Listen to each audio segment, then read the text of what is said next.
International Wildlife is celebrated 2nd October to 8th October, and this is celebrated every year nationwide to create an awareness and sensitize people about wildlife and how humans and the wild animals can or the wildlife can coexist. We all know that there are two sides.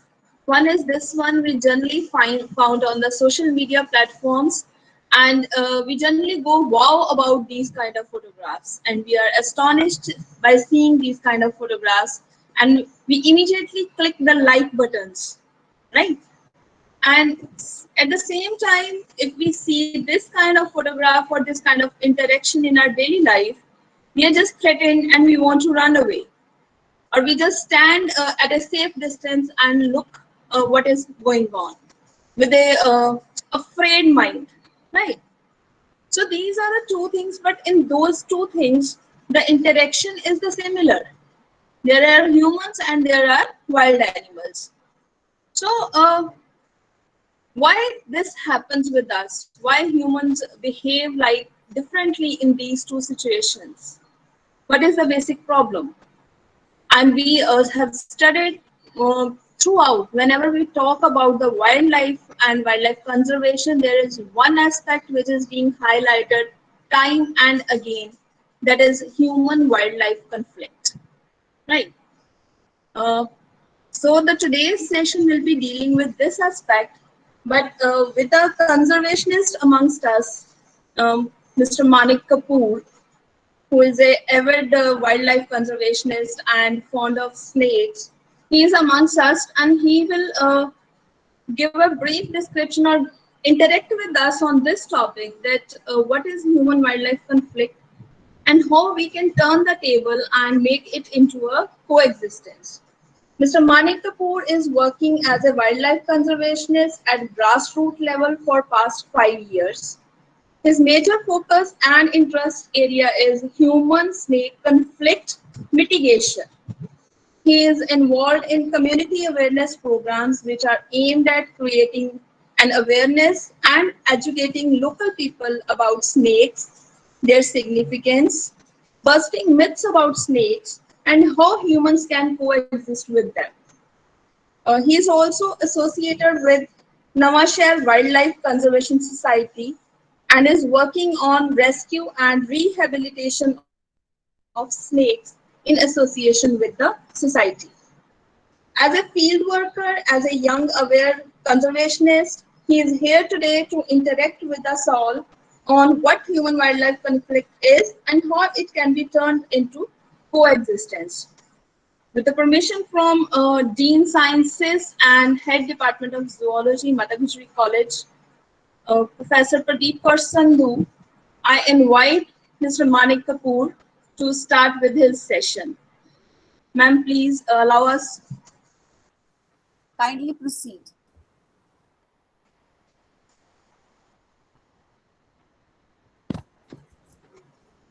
Dr. Harpreet, kindly proceed. Thank you, ma'am. So I invite Mr. Manik Kapoor to start with his session.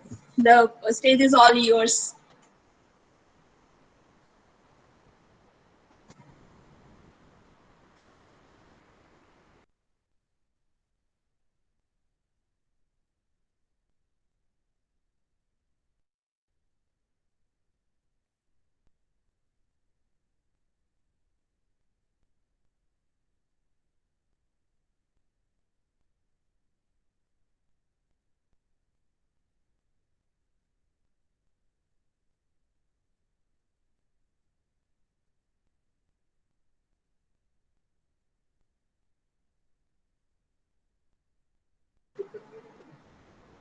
Mr. Manik?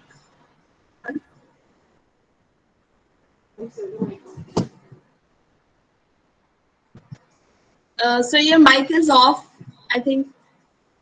Okay. Sorry for the inconvenience. Thank you. It's okay. Good morning, everyone. Good morning, Am I sir. audible?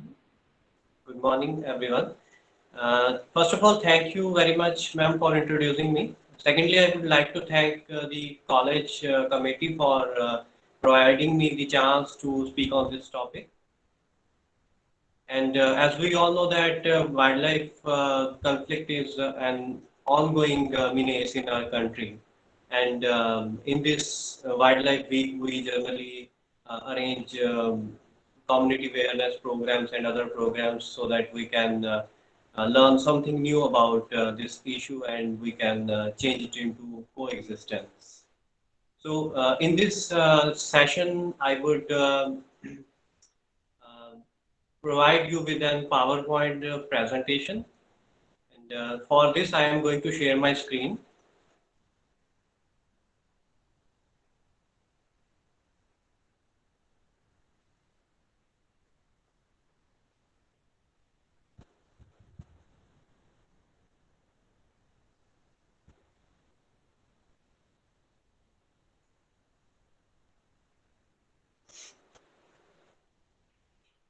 Is it visible to everyone? Yes, sir. Okay. So I'm going to start with the human-wildlife conflict and coexistence with particular reference to snakes.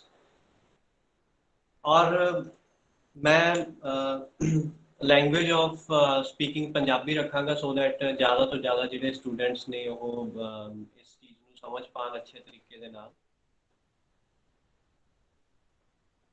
So in this session ਆਪਾਂ ਗੱਲ ਕਰਾਂਗੇ what is human wildlife conflict। ਪਹਿਲਾਂ ਤਾਂ generally ਉਹ ਗੱਲ ਕਰਾਂਗੇ ਕਿ human wildlife conflict ਹੈ ਕੀ ਆ, ਫਿਰ ਆਪਾਂ ਹਿਊਮਨ ਸਨੇਕ ਕਨਫਲਿਕਟ ਦੇ ਬਾਰੇ ਗੱਲ ਕਰਾਂਗੇ। ਇਹਨੂੰ ਐਜ਼ ਅ ਲੈ ਕੇ ਚੱਲਾਂਗੇ largest example of man animal conflict in India, ਔਰ ਇਹਦੇ ਰੀਜ਼ਨਸ ਵੀ ਤੁਹਾਨੂੰ ਦੱਸਾਂਗਾ ਕਿ Y it is so. thirdly we will talk about consequences of this conflict। ਇਸ ਕਨਫਲਿਕਟ ਦੇ ਕੀ consequences, ਕੀ ਨਤੀਜੇ ਕੀ ਨਿਕਲਦੇ ਨੇ। Fourth, human snake conflict mitigation। human snake conflict ਨੂੰ ਅਸੀਂ mitigate ਜਾਂ solve ਕਿੱਦਾਂ ਕਰ ਸਕਦੇ ਹਾਂ। Fifth is conservation practices। ਸੋ ਮਤਲਬ ਅਸੀਂ ਜਿਹੜੀ ਵਾਈਲਡਲਾਈਫ ਹੈ ਜਾਂ ਮਤਲਬ ਸਨੇਕਸ ਹੈ ਉਹਨਾਂ ਨੂੰ ਕੰਜ਼ਰਵ ਕਿੱਦਾਂ ਕਰ ਸਕਦੇ ਹਾਂ, ਇਹਦੇ ਬਾਰੇ ਥੋੜੀ ਜੀ ਦੋ ਸਟੋਰੀਜ਼ ਹੋਣਗੀਆਂ। Let's begin. Human wildlife conflict. So ਅਗਰ ਇਹਨੂੰ ਡਿਫਾਈਨ ਕਰੀਏ ਤਾਂ ਇਹ it is the interaction between wild animals and humans and the consequent negative impact on people, animals, resources and habitats. It is the result of growing human populations overlapping with established wildlife territory leading to competition for space and resources.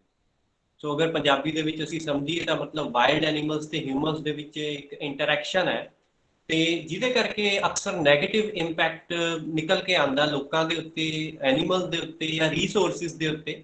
Resources ਦੀ ਗੱਲ ਕਰੀਏ ਤਾਂ ਅਸੀਂ food resources ਦੀ ਵੀ ਗੱਲ ਕਰ ਸਕਦੇ ਹਾਂ ਤੇ ਹੈਬਿਟੈਟਸ ਦੀ ਗੱਲ ਕਰ ਸਕਦੇ ਹਾਂ।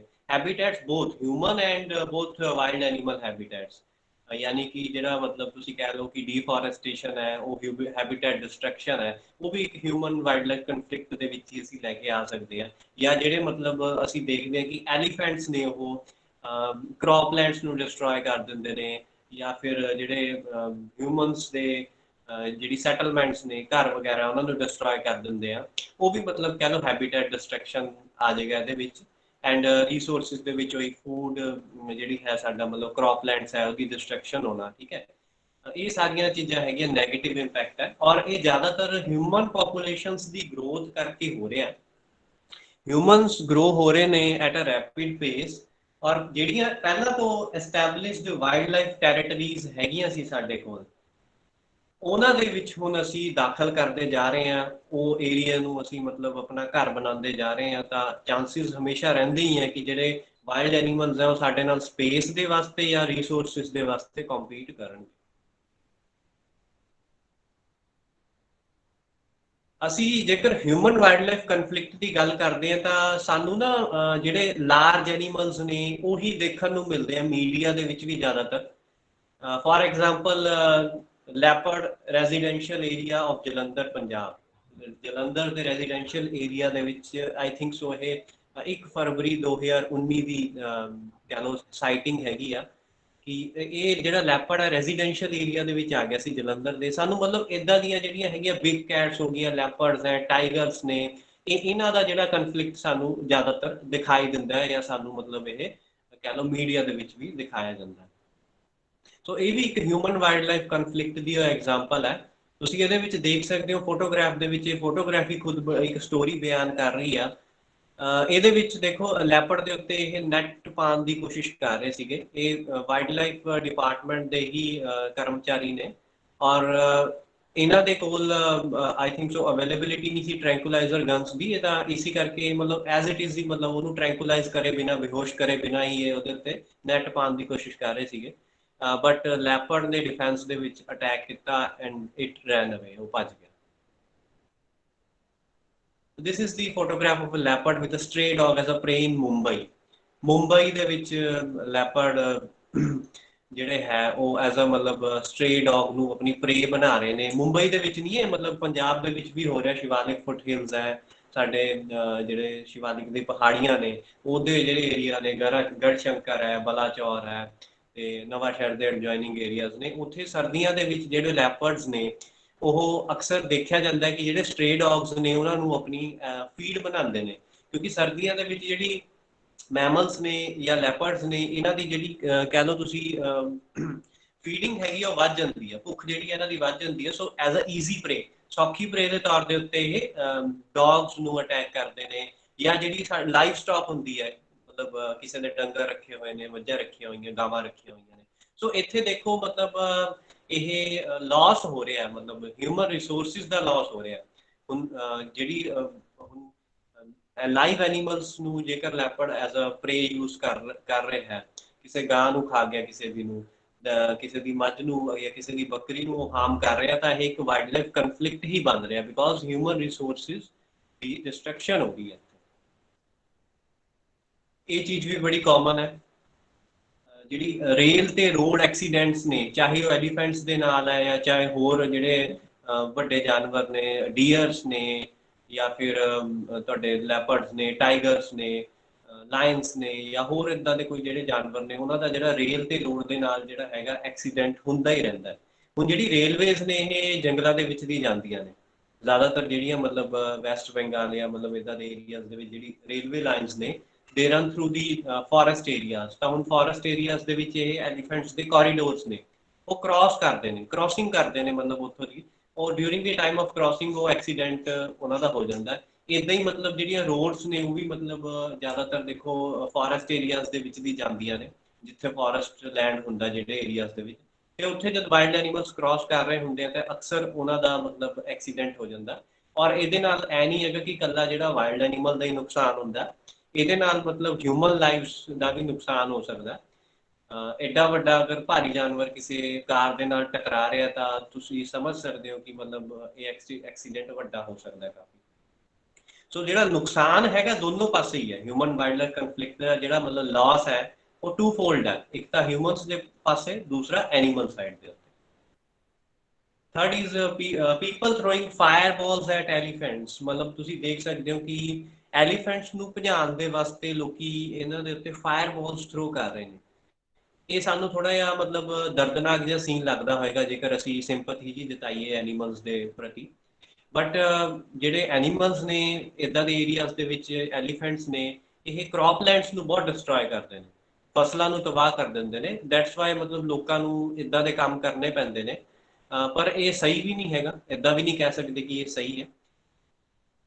ਸੋ ਇਹ ਸਾਰੀਆਂ ਜਿਹੜੀ ਫੋਟੋਗ੍ਰਾਫਸ ਨੇ ਤੁਹਾਨੂੰ ਹਿਊਮਨ ਵਾਈਲਡ ਲਾਈਫ ਕਨਫਲਿਕਟ ਦੇ ਨਾਲ ਰੂਬਰੂ ਕਰਾ ਰਹੀਆਂ ਨੇ, ਤੁਹਾਨੂੰ ਦਰਸਾ ਰਹੀਆਂ ਨੇ ਕਿ ਹਿਊਮਨ ਵਾਈਲਡ ਲਾਈਫ ਕਨਫਲਿਕਟ ਹੈ ਕੀ ਹੈ। ਇਹ ਗੜਸ਼ੰਕਰ ਪੰਜਾਬ ਦੇ ਨੇੜੇ ਦੀ ਇੱਕ ਇਨਸੀਡੈਂਟ ਆ, ਜਿੱਥੇ ਵਾਈਲਡ ਬੋਰ ਜਿਹੜਾ ਜੰਗਲੀ ਸੂਰ ਹੁੰਦਾ, ਉਹਨੇ ਕਿਸੇ ਲੇਡੀ ਨੂੰ ਅਟੈਕ ਕੀਤਾ। ਤੇ ਤੁਸੀਂ ਦੇਖ ਸਕਦੇ ਹੋ ਕਿ ਕਿੰਨੀ ਮਤਲਬ ਜ਼ਿਆਦਾ ਮਤਲਬ ਬਾਈਟ ਦੇਖੋ ਕਿੰਨੀ ਮਤਲਬ ਕਹਿ ਸਕਦੇ ਹਾਂ ਭਿਆਨਕ ਬਾਈਟ ਹੈ, ਔਰ ਇਹਨੂੰ ਠੀਕ ਹੋਣ ਦੇ ਲਈ ਵੀ ਮਤਲਬ ਤਕਰੀਬਨ 1 ਸਾਲ ਉਸ ਲੇਡੀ ਨੂੰ ਲੱਗ ਗਿਆ। ਸੋ ਇਹ ਵੀ ਦੇਖੋ ਮਤਲਬ ਹਿਊਮਨ ਲਾਸ ਹੈ, ਹਿਊਮਨਸ ਦੇ ਲਈ ਲਾਸ ਹੈ। ਸੋ ਇਹ ਜਿਹੜਾ ਮਤਲਬ ਕਹਿ ਲਓ ਇੱਕ ਹਿਊਮਨ ਵਾਈਲਡ ਲਾਈਫ ਦੀ ਐਗਜ਼ਾਮਪਲ ਹੀ ਹੈ। ਸੋ ਹੁਣ ਇਹ ਸਾਰੀਆਂ ਚੀਜ਼ਾਂ ਤਾਂ ਬੜੀਆਂ ਹਾਈਲਾਈਟ ਹੁੰਦੀਆਂ ਮੀਡੀਆ ਦੇ ਵਿੱਚ ਵੀ, ਸਾਰੇ ਮਤਲਬ ਇਸ ਚੀਜ਼ਾਂ ਦੇ ਨਾਲ ਜਿਹੜੀਆਂ ਅਸੀਂ ਪਹਿਲਾਂ ਫੋਟੋਗ੍ਰਾਫ ਡਿਸਕਸ ਕਰਕੇ ਆਏ ਹਾਂ ਉਹਨਾਂ ਦੇ ਬਾਰੇ ਅਸੀਂ ਕਦੀ ਨਾ ਕਦੀ ਮਤਲਬ ਦੇਖ ਹੀ ਲੈਂਦੇ ਹਾਂ ਮੀਡੀਆ ਦੇ ਵਿੱਚ। बट ਜਿਹੜਾ ਹਿਊਮਨ ਸਨੇਕ ਕਨਫਲਿਕਟ ਹੈ ਇਹ ਲਾਰਜੈਸਟ ਹੈ ਸਾਰੇ ਕਨਫਲਿਕਟਸ ਨਾਲੋਂ। ਸਾਰੇ ਐਨੀਮਲਸ ਦੇ ਵਿੱਚੋਂ ਜਿਹੜਾ ਕਨਫਲਿਕਟ ਅਸੀਂ ਕੱਢ ਲਈਏ ਤੇ ਇਹਦੇ ਵਿੱਚੋਂ ਜਿਹੜਾ ਸਨੇਕਸ ਦੇ ਨਾਲ ਹਿਊਮਨਸ ਦਾ ਕਨਫਲਿਕਟ ਹੈ ਇਟ ਇਜ਼ ਲਾਰਜੈਸਟ, ਪਰ ਫਿਰ ਵੀ ਇਹ ਨਿਗਲੈਕਟਡ ਮੈਨ ਐਨੀਮਲ ਕਨਫਲਿਕਟ ਹੈ ਇੰਡੀਆ ਦੇ ਵਿੱਚ। ਇਹਦੇ ਵੱਲ ਕੋਈ ਨਜ਼ਰ ਨਹੀਂ ਘੁਮਾਉਂਦਾ, ਨਾ ਹੀ ਗਵਰਨਮੈਂਟ, ਨਾ ਹੀ ਮਤਲਬ ਜਿਹੜੇ ਇੰਡੀਵਿਜੂਅਲਸ ਹਨ, ਨਾ ਹੀ ਕੋਈ ਹੋਰ ਇਹਨਾਂ ਦੇ ਵੱਲ ਕੋਈ ਨਜ਼ਰ ਨਹੀਂ ਆਪਣੀ ਲਗਾਉਂਦਾ ਹੈਗਾ। ਸੋ ਵਾਈ ਇਟ ਇਜ਼ ਸੋ, ਮਤਲਬ ਹਿਊਮਨ ਸਨੇਕ ਕਨਫਲਿਕਟ ਹੀ ਕਿਉਂ ਐਡਾ ਵੱਡਾ ਕਨਫਲਿਕਟ ਆ। ਹੁਣ ਐਲੀਫੈਂਟਸ ਵੀ ਨੇ, ਐਲੀਫੈਂਟਸ ਕਿੰਨੀ ਡਿਸਟਰਕਸ਼ਨ ਕਰ ਸਕਦਾ, ਟਾਈਗਰ ਹੈ, ਲਾਇਨ ਹੈ, ਉਹਦਾ ਕਨਫਲਿਕਟ ਹੈ ਹਿਊਮਨਸ ਦੇ ਨਾਲ, ਬਟ ਇਹਦਾ ਹੀ ਕਿਉਂ ਜ਼ਿਆਦਾ ਬੜਾ ਕਨਫਲਿਕਟ ਹੈਗਾ। ਇਹਦੇ 3 ਮੇਨ ਰੀਜ਼ਨਸ ਅਸੀਂ ਜਨਰਲਾਈਜ਼ ਕਰ ਸਕਦੇ ਹਾਂ। ਇੱਕ ਤਾਂ ਵਾਈਡ ਸਪਰੈਡ ਡਿਸਟ੍ਰੀਬਿਊਸ਼ਨ ਹੈ, दूसरा ओवरलैपिंग हैबिटेट्स है, तीसरा हाई ह्यूमन मोर्टेलिटी रेट है। ਇਹਨੂੰ 1 ਬਾय 1 ਦੇਖਦੇ ਹਾਂ ਅਸੀਂ। ਦੇਖੋ ਜਿਹੜੇ ਇਹ ਡਿਸਟ੍ਰੀਬਿਊਸ਼ਨ ਦਿਖਾ ਰਿਹਾ ਮੈਪ ਹਾਈਲੀ ਵੈਨਮਸ ਸਨੇਕਸ ਦੀ ਇੰਡੀਆ ਦੇ ਵਿੱਚ, ਤੁਸੀਂ ਦੇਖ ਸਕਦੇ ਹੋ ਕਿ ਲਗਭਗ ਹਰੇਕ ਪਾਰਟ ਦੇ ਵਿੱਚ ਜਿਹੜੇ ਹੈਗੇ ਨੇ ਇਹ ਵੈਨਮਸ ਜਿਹੜੇ ਸਨੇਕਸ ਨੇ ਇਹ ਪਾਏ ਜਾਂਦੇ ਨੇ ਇੰਡੀਆ ਦੇ ਵਿੱਚ। ਠੀਕ ਹੈ, ਮਤਲਬ ਕਹਿਣ ਦਾ ਮਤਲਬ ਹੈ ਜਿਹੜਾ ਸਪੈਕਟੀਕਲਡ ਕੋਬਰਾ ਹੈ ਜਿਹਨੂੰ ਇੱਥੇ ਨਾਜਾ ਨਾਜਾ ਲਿਖਿਆ ਹੋਇਆ, ਇਹ ਆਲ ਓਵਰ ਇੰਡੀਆ ਪਾਇਆ ਜਾਂਦਾ। ठीक है, ਇਹਦੀ ਮਤਲਬ ਆਲ ਓਵਰ ਇੰਡੀਆ ਡਿਸਟ੍ਰੀਬਿਊਸ਼ਨ ਹੈ। ਕਾਮਨ ਕ੍ਰੇਟ ਆ ਉਹਦੀ ਆਲ ਓਵਰ ਇੰਡੀਆ ਡਿਸਟ੍ਰੀਬਿਊਸ਼ਨ ਹੈ। ਰਸਲ ਸਵਾਈਪਰ ਉਹਦੀ ਆਲ ਓਵਰ ਇੰਡੀਆ ਡਿਸਟ੍ਰੀਬਿਊਸ਼ਨ ਹੈ। ਸੋ ਜਿਹੜੇ ਐਲੀਫੈਂਟਸ ਹੈ ਜਾਂ ਕੋਈ ਹੋਰ ਜਿਹੜੇ ਜਾਨਵਰ ਨੇ ਉਹ ਤਾਂ ਤੁਹਾਨੂੰ ਕਿਤੇ ਕਿਤੇ ਰਿਸਟ੍ਰਿਕਟਡ ਏਰੀਆਜ਼ ਦੇ ਵਿੱਚ ਹੀ ਮਿਲਣਗੇ। ਠੀਕ ਹੈ, ਉੱਤਰਾਖੰਡ ਜਾਓਗੇ ਤਾਂ ਤੁਹਾਨੂੰ ਐਲੀਫੈਂਟਸ ਦੇਖਣ ਨੂੰ ਮਿਲਣਗੇ, ਜਾਂ ਤੁਸੀਂ ਕਰਨਾਟਕਾ ਸਾਈਡ ਜਾਓਗੇ, ਕੇਰਲਾ ਜਾਓਗੇ ਤਾਂ ਤੁਹਾਨੂੰ ਟਾਈਗਰਸ ਜਾਂ ਲੈਪਰਡਸ ਦੇਖਣ ਨੂੰ ਮਿਲਣਗੇ, ਜਾਂ ਕਿਸੇ ਫੋਰੈਸਟ ਏਰੀਆ ਦੇ ਵਿੱਚ ਜਾਓਗੇ। ਬਟ ਜਿਹੜੇ ਇਹ ਸਨੇਕਸ ਨੇ ਇਹਨਾਂ ਦੀ ਡਿਸਟ੍ਰੀਬਿਊਸ਼ਨ ਜਿਹੜੀ ਹੈਗੀ ਹੈ ਵਾਈਡ ਸਪਰੈਡ ਹੈ ਅਕ੍ਰੋਸ ਇੰਡੀਆ। ਚਾਹੇ ਤੁਸੀਂ ਮਾਊਂਟੇਨਸ ਤੋਂ ਸ਼ੁਰੂ ਹੋ ਜਾਓ ਤੇ ਤੁਸੀਂ ਡੈਜ਼ਰਟਸ ਵੱਲ ਚਲੇ ਜਾਓ, ਤੁਹਾਨੂੰ ਹਰੇਕ ਜਗ੍ਹਾ ਜਿਹੜੇ ਸਨੇਕਸ ਨੇ ਜਾਂ ਵੈਨਮਸ ਸਨੇਕਸ ਵੀ ਤੁਸੀਂ ਕਹਿ ਸਕਦੇ ਹੋ ਇਹ ਮਿਲ ਜਾਣਗੇ। ਸੈਕਿੰਡ ਹੈ ਕਿ ਜਿਹੜੀ ਗੱਲ ਕੀਤੀ ਸੀ ਅਸੀਂ ਓਵਰਲੈਪਿੰਗ ਹੈਬਿਟੈਟਸ ਦੀ। ਓਵਰਲੈਪਿੰਗ ਹੈਬਿਟੈਟਸ ਦੇ ਵਿੱਚ ਇਹ ਹੈ ਕਿ ਸਨੇਕਸ ਜਿਹੜੇ ਹੈਗੇ ਨੇ ਇਹ ਹਿਊਮਨਸ ਸੈਟਲਮੈਂਟਸ ਦੇ ਆਸੇ-ਪਾਸੇ ਰਹਿਣਾ ਅਡੈਪਟ ਕਰ ਚੁੱਕੇ ਨੇ। ਕਹਿਣ ਦਾ ਮਤਲਬ ਹਿਊਮਨਸ ਤੇ ਜਿਹੜੇ ਸਨੇਕਸ ਨੇ ਇਹ ਸਿਮਿਲਰ ਹੈਬਿਟੈਟਸ ਨੂੰ ਸ਼ੇਅਰ ਕਰਦੇ ਆ, ਐ ਵੀ ਅਸੀਂ ਕਹਿ ਸਕਦੇ ਹਾਂ। ਜਿਵੇਂ ਮੈਂ ਪਹਿਲਾਂ ਗੱਲ ਕਹੀ ਹੈ, ਅਗਰ ਤੁਸੀਂ ਟਾਈਗਰ ਦੇਖਣਾ ਹੈ, ਟਾਈਗਰ ਦੇ ਨਾਲ ਕਨਫਲਿਕਟ ਹੈ ਤਾਂ ਮਤਲਬ ਉਹ ਰਿਸਟ੍ਰਿਕਟਡ ਏਰੀਆਜ਼ ਦੇ ਵਿੱਚ ਆ, ਪਰ ਸਨੇਕ ਤੁਹਾਡੇ ਨਾਲ ਦੇ ਪਲਾਟ ਦੇ ਵਿੱਚ ਵੀ ਹੋ ਸਕਦਾ, ਈਵਨ ਤੁਹਾਡੇ ਮਤਲਬ ਘਰ ਦੇ ਵਿੱਚ ਕਿਤੇ ਲੌਨ ਹੈ, ਗਾਰਡਨ ਹੈ, ਉਹਦੇ ਵਿੱਚ ਵੀ ਹੋ ਸਕਦਾ ਹੈ, ਸਟੋਰ ਰੂਮ ਦੇ ਵਿੱਚ ਵੀ ਹੋ ਸਕਦਾ ਹੈ, ਕਿਸੇ ਕੰਸਟਰਕਸ਼ਨ ਸਾਈਟ ਦੇ ਉੱਤੇ ਵੀ ਹੋ ਸਕਦਾ। ਤੁਸੀਂ ਇਹ ਫੋਟੋਗ੍ਰਾਫਸ ਨੂੰ ਦੇਖ ਕੇ ਅੰਦਾਜ਼ਾ ਲਗਾ ਸਕਦੇ ਹੋ। ਚੈਕਰਡ ਕੀਲਬੈਕ ਇਨ ਡਰੇਨੇਜ ਪਾਈਪ ਦੇ ਵਿੱਚ ਚੈਕਰਡ ਕੀਲਬੈਕ snake, common wolf snake on wall, Indian rat snake at construction site। ਸੋ ਮਤਲਬ ਦੇਖੋ ਇਹ ਅਸੀਂ ਓਵਰਲੈਪਿੰਗ ਹੈਬਿਟੈਟਸ ਨੇ ਹਿਊਮਨਸ ਦੇ ਤੇ ਸਨੇਕਸ ਦੇ, ਮਤਲਬ ਜਿੱਥੇ ਕਿ ਹਿਊਮਨਸ ਰਹਿ ਰਹੇ ਆ ਉੱਥੇ ਸਨੇਕਸ ਵੀ ਰਹਿੰਦੇ ਪਏ ਨੇ ਇਸ ਟਾਈਮ। ਡੈਡ ਸਪੈਕਟੀਕਲਡ ਕੋਬਰਾ ਇਨਸਾਈਡ ਅ ਹੋਮ, ਕਿਸੇ ਦੇ ਘਰ ਦੇ ਵਿੱਚ ਮਤਲਬ ਉਹਨਾਂ ਨੇ ਮਾਰ ਦਿੱਤਾ ਕੋਬਰਾ। ਤੁਹਾਡੇ ਵਹੀਕਲਸ ਦੇ ਵਿੱਚ, ਈਵਨ ਕਾਰਸ, ਸਕੂਟਰਸ, ਕਿਸੇ ਦੇ ਵਿੱਚ ਵੀ ਮਤਲਬ ਇਹ ਹੋ ਸਕਦੇ ਨੇ। Common krait, it is the most venomous land snake in India, ਸਭ ਤੋਂ ਜ਼ਹਿਰੀਲਾ ਲੈਂਡ ਸਨੇਕ ਹੈਗਾ ਇਹ। ਤੇ ਇਹ ਮਤਲਬ ਜਨਰਲੀ ਮਤਲਬ ਇਦਾਂ ਦੇ ਸਨੇਕਸ ਵੀ ਰੈਸਕਿਊ ਕੀਤੇ ਜਾਂਦੇ ਨੇ from 2 wheelers, from 4 wheelers etcetera. Common wolf snake in bedrooms ਤੱਕ ਦੇ ਵਿੱਚ ਪਹੁੰਚ ਜਾਂਦੇ ਨੇ। Indian rat snake in debris, ਮਤਲਬ ਜਿਹੜਾ ਤੁਹਾਡਾ ਮਲਬਾ ਵਗੈਰਾ ਪਿਆ ਹੁੰਦਾ ਇਹਦੇ ਵਿੱਚ, ਮਤਲਬ ਸੋ ਇਹ ਥੀਸ ਆਰ ਦੀ ਓਵਰਲੈਪਿੰਗ ਹੈਬਿਟੈਟਸ। ਮਤਲਬ ਜਿੱਥੇ ਅਸੀਂ ਆਪਣਾ ਸਮਾਨ ਰੱਖਦੇ ਹਾਂ, ਜਿੱਥੇ ਅਸੀਂ ਰਹਿੰਦੇ ਹਾਂ, ਉਹਨਾਂ ਨੂੰ snake as a habitat use ਕਰਦੇ ਪਏ ਨੇ। ਸੋ ਹੁਣ ਕੰਸੀਕੁਐਂਸ ਕੀ ਨਿਕਲਦਾ ਹਿਊਮਨ ਸਨੇਕ ਕਨਫਲਿਕਟ ਦਾ, that is snake bite. Snake bite ਵੈਸੇ ਤਾਂ ਗਲੋਬਲ ਫਿਨੋਮੀਨਨ ਹੈ, ਮਤਲਬ ਪੂਰੇ ਵਿਸ਼ਵ ਪੱਧਰ ਤੇ ਹੁੰਦਾ, ਪੂਰੀ ਦੁਨੀਆ ਦੇ ਵਿੱਚ ਹੁੰਦਾ, ਪਰ ਇੰਡੀਆ ਨੂੰ ਸਨੇਕ ਬਾਈਟ ਕੈਪੀਟਲ ਦੇ ਨਾਮ ਦੇ ਉੱਤੇ ਜਾਣਿਆ ਜਾਂਦਾ, ਸਨੇਕ ਬਾਈਟ ਡੈਥ ਕੈਪੀਟਲ ਦੇ ਨਾਮ ਦੇ ਉੱਤੇ ਜਾਣਿਆ ਜਾਂਦਾ, ਕਿਉਂਕਿ ਇੱਥੇ ਸਭ ਤੋਂ ਜ਼ਿਆਦਾ ਡੈਥਸ ਹੁੰਦੀਆਂ ਨੇ ਆਲ ਓਵਰ ਦੀ ਵਰਲਡ। ਸਭ ਤੋਂ ਜ਼ਿਆਦਾ ਸਨੇਕ ਬਾਈਟਸ ਹੁੰਦੀਆਂ ਨੇ, 1 ਲੱਖ ਐਨਵੈਨਮਿੰਗਸ ਹੁੰਦੀਆਂ, ਮਤਲਬ 1 ਲੱਖ ਲੋਕਾਂ ਨੂੰ ਜ਼ਹਿਰੀਲੇ ਸੱਪਾਂ ਦੇ ਕਰਕੇ ਉਹਨਾਂ ਦੀ ਬੋਡੀ 'ਚ ਜ਼ਹਿਰ ਚਲੇ ਜਾਂਦਾ। ਤੇ ਤਕਰੀਬਨ ਜਿਹੜੇ ਮਤਲਬ 46,900 ਕੇਸ ਨੇ ਉਹਨਾਂ ਦੇ ਵਿੱਚ ਡੈਥ ਹੋ ਜਾਂਦੀ ਹੈ। ਤੇ ਹਲੇ ਜਿਹੜੇ ਮਤਲਬ ਅਧਰੰਗ ਹੋ ਜਾਂਦਾ, ਕਿਸੇ ਨੂੰ ਪੈਰਾਲਾਈਸਿਸ ਹੋ ਜਾਂਦਾ, ਜਾਂ ਕੋਈ ਕੋਮਾ ਦੇ ਵਿੱਚ ਹੀ ਪਿਆ ਰਹਿੰਦਾ ਕਿੰਨੇ ਸਾਲ, ਉਹ ਸਾਰੀਆਂ ਚੀਜ਼ਾਂ ਨੂੰ ਅਸੀਂ ਕਾਊਂਟ ਨਹੀਂ ਕਰ ਰਹੇ। ਇਹ WHO ਦੇ ਅਕੋਰਡਿੰਗਲੀ ਆ, ਬਟ ਇਹ ਜਿਹੜਾ ਨੰਬਰ ਹੈ ਦਿਸ ਇਜ਼ ਅੰਡਰ ਐਸਟੀਮੇਟਡ। क्योंकि ये 46 समथिंग ਜਿਹੜਾ ਨੰਬਰ ਹੈਗਾ 46000 ਇਹ ਉਹਨਾਂ ਲੋਕਾਂ ਦਾ ਨੰਬਰ ਹੈ ਜਿਹੜੇ ਹਸਪੀਟਲਸ ਦੇ ਵਿੱਚ ਜਾਂਦੇ ਨੇ। Majority of people do not go to hospitals. ਉਹਨਾਂ ਦਾ ਮਤਲਬ ਹੁੰਦਾ ਹੀ ਨਹੀਂ ਕਿ ਸਨੇਕ ਬਾਈਟ ਦੇ ਨਾਲ ਰਜਿਸਟਰ ਹੀ ਨਹੀਂ ਹੁੰਦਾ ਕਿ ਸਨੇਕ ਬਾਈਟ ਦੇ ਨਾਲ ਡੈਥ ਹੋਈ ਹੈ, ਜਾਂ ਇਹ ਤਾਂ ਮਤਲਬ ਰਿਕਾਰਡਡ ਨੇ ਨਾ। ਰਿਕਾਰਡ ਹੈ ਜਿਹੜਾ ਅੰਡਰ ਐਸਟੀਮੇਟਡ ਹੈ। There are more people, you can say that double 90,000 या ਲੱਖ ਲੋਕ ਮਤਲਬ ਮਰਦੇ ਹੋਣਗੇ ਇੰਡੀਆ ਦੇ ਵਿੱਚ ਡਿਊ ਟੂ ਸਨੇਕ ਬਾਈਟਸ। ਸੋ ਹੁਣ ਸਨੇਕ ਬਾਈਟ ਦਾ ਜਿਹੜਾ ਬਰਡਨ ਹੈ ਤਾਂ ਇਹਦੇ ਕਰਕੇ ਜਿਹੜਾ ਹੁਣ ਅਸੀਂ ਕਹਿ ਸਕਦੇ ਹਾਂ ਹਿਊਮਨ ਸਨੇਕ ਕਨਫਲਿਕਟ ਹੈ, ਇਟ ਇਜ਼ ਦੀ ਲਾਰਜੈਸਟ। 50,000 ਲੋਕ ਰਿਕਾਰਡਡ ਨਹੀਂ ਹੁੰਦੇ ਹੈਗੇ ਹਾਥੀਆਂ ਦੇ ਨਾਲ ਮਰਨ ਦੇ ਕਰਕੇ ਜਾਂ ਕਿਸੇ ਹੋਰ ਜਾਨਵਰ ਦੇ ਨਾਲ ਮਰਨ ਕਰਕੇ। ਇੰਨਾ ਮਤਲਬ ਜਾਨੀ ਨੁਕਸਾਨ ਕਿਸੇ ਐਨੀਮਲ ਦੇ ਕੇਸ ਦੇ ਵਿੱਚ ਨਹੀਂ ਹੁੰਦਾ ਜਿੰਨਾ ਸਨੇਕਸ ਦੇ ਕੇਸ ਦੇ ਵਿੱਚ ਹੁੰਦਾ। ਇਸ ਵਜ੍ਹਾ ਤੋਂ ਵੀ ਅਸੀਂ ਕਹਿ ਸਕਦੇ ਹਾਂ ਕਿ ਜਿਹੜਾ ਹਿਊਮਨ ਸਨੇਕ ਕਨਫਲਿਕਟ ਹੈਗਾ it is the largest man animal conflict in India. ਸਭ ਤੋਂ ਜ਼ਿਆਦਾ ਜਿਹੜਾ ਹੈਗਾ ਨੁਕਸਾਨ ਇਹਦੇ ਕਰਕੇ ਹੀ ਹੁੰਦਾ। ਦੇਖੋ ਵੈਸੇ ਤਾਂ ਐਨੀਮਲ ਦੇ ਹਿਸਾਬ ਦੇ ਨਾਲ ਜੇਕਰ ਅਸੀਂ ਸਨੇਕ ਦੇ ਪੁਆਇੰਟ ਆਫ ਵਿਊ ਨਾਲ ਦੇਖੀਏ ਤਾਂ ਉਹਦੀ ਇੱਕ ਡਿਫੈਂਸਿਵ ਸਟ੍ਰੈਟਜੀ ਹੈ, ਉਹ ਡਿਫੈਂਸ ਦੇ ਵਿੱਚ ਬਾਈਟ ਕਰਦਾ। ਠੀਕ ਹੈ, ਜੇਕਰ ਅਸੀਂ ਟ੍ਰੀਟਮੈਂਟ ਦੀ ਗੱਲ ਕਰੀਏ it is a medical emergency, ਇੱਕ ਮੈਡੀਕਲ ਐਮਰਜੈਂਸੀ ਬਣ ਜਾਂਦੀ ਆ। that means emergency medical emergency ਔਰ ਇਹਦੇ ਵਿੱਚ ਤੁਹਾਨੂੰ as soon as possible treatment ਲੈਣਾ ਪਵੇਗਾ। ਹੁਣ ਦੂਸਰਾ ਕੰਸੀਕੁਐਂਸ ਕੀ ਨਿਕਲ ਕੇ ਆਉਂਦਾ ਇਸੀ conflict the, human snake conflict the, that is loss of wildlife। ਹੁਣ ਤੁਸੀਂ ਦੇਖ ਸਕਦੇ ਹੋ ਦੋ ਫੋਟੋਗ੍ਰਾਫਸ ਦੇ ਵਿੱਚ ਲੋਕਾਂ ਨੇ ਮਤਲਬ ਹੈਗਾ ਰੋਡਸ ਦੇ ਨਾਲ ਜਾਂ ਸੋਟੀਆਂ ਦੇ ਨਾਲ ਮਤਲਬ ਸਨੇਕ ਨੂੰ ਮਾਰ ਦਿੱਤਾ। ਇਹ ਇੱਕ ਕਾਮਨ ਸਿਨੈਰੀਓ ਹੈ ਸਾਡੇ ਮਤਲਬ ਪੰਜਾਬ ਦੇ ਵਿੱਚ ਤਾਂ ਮੈਨੂੰ ਸੁਣਨ ਨੂੰ ਵੀ ਮਿਲਦਾ ਹੈ ਕਿ ਇਹ ਉਹਨਾਂ ਦੀ ਮੂੰਹ ਜ਼ਬਾਨੀ ਚੜਿਆ ਹੋਇਆ ਕਿ ਸੱਪ ਦਿਖੇ ਤਾਂ ਮਾਰ ਦੋ।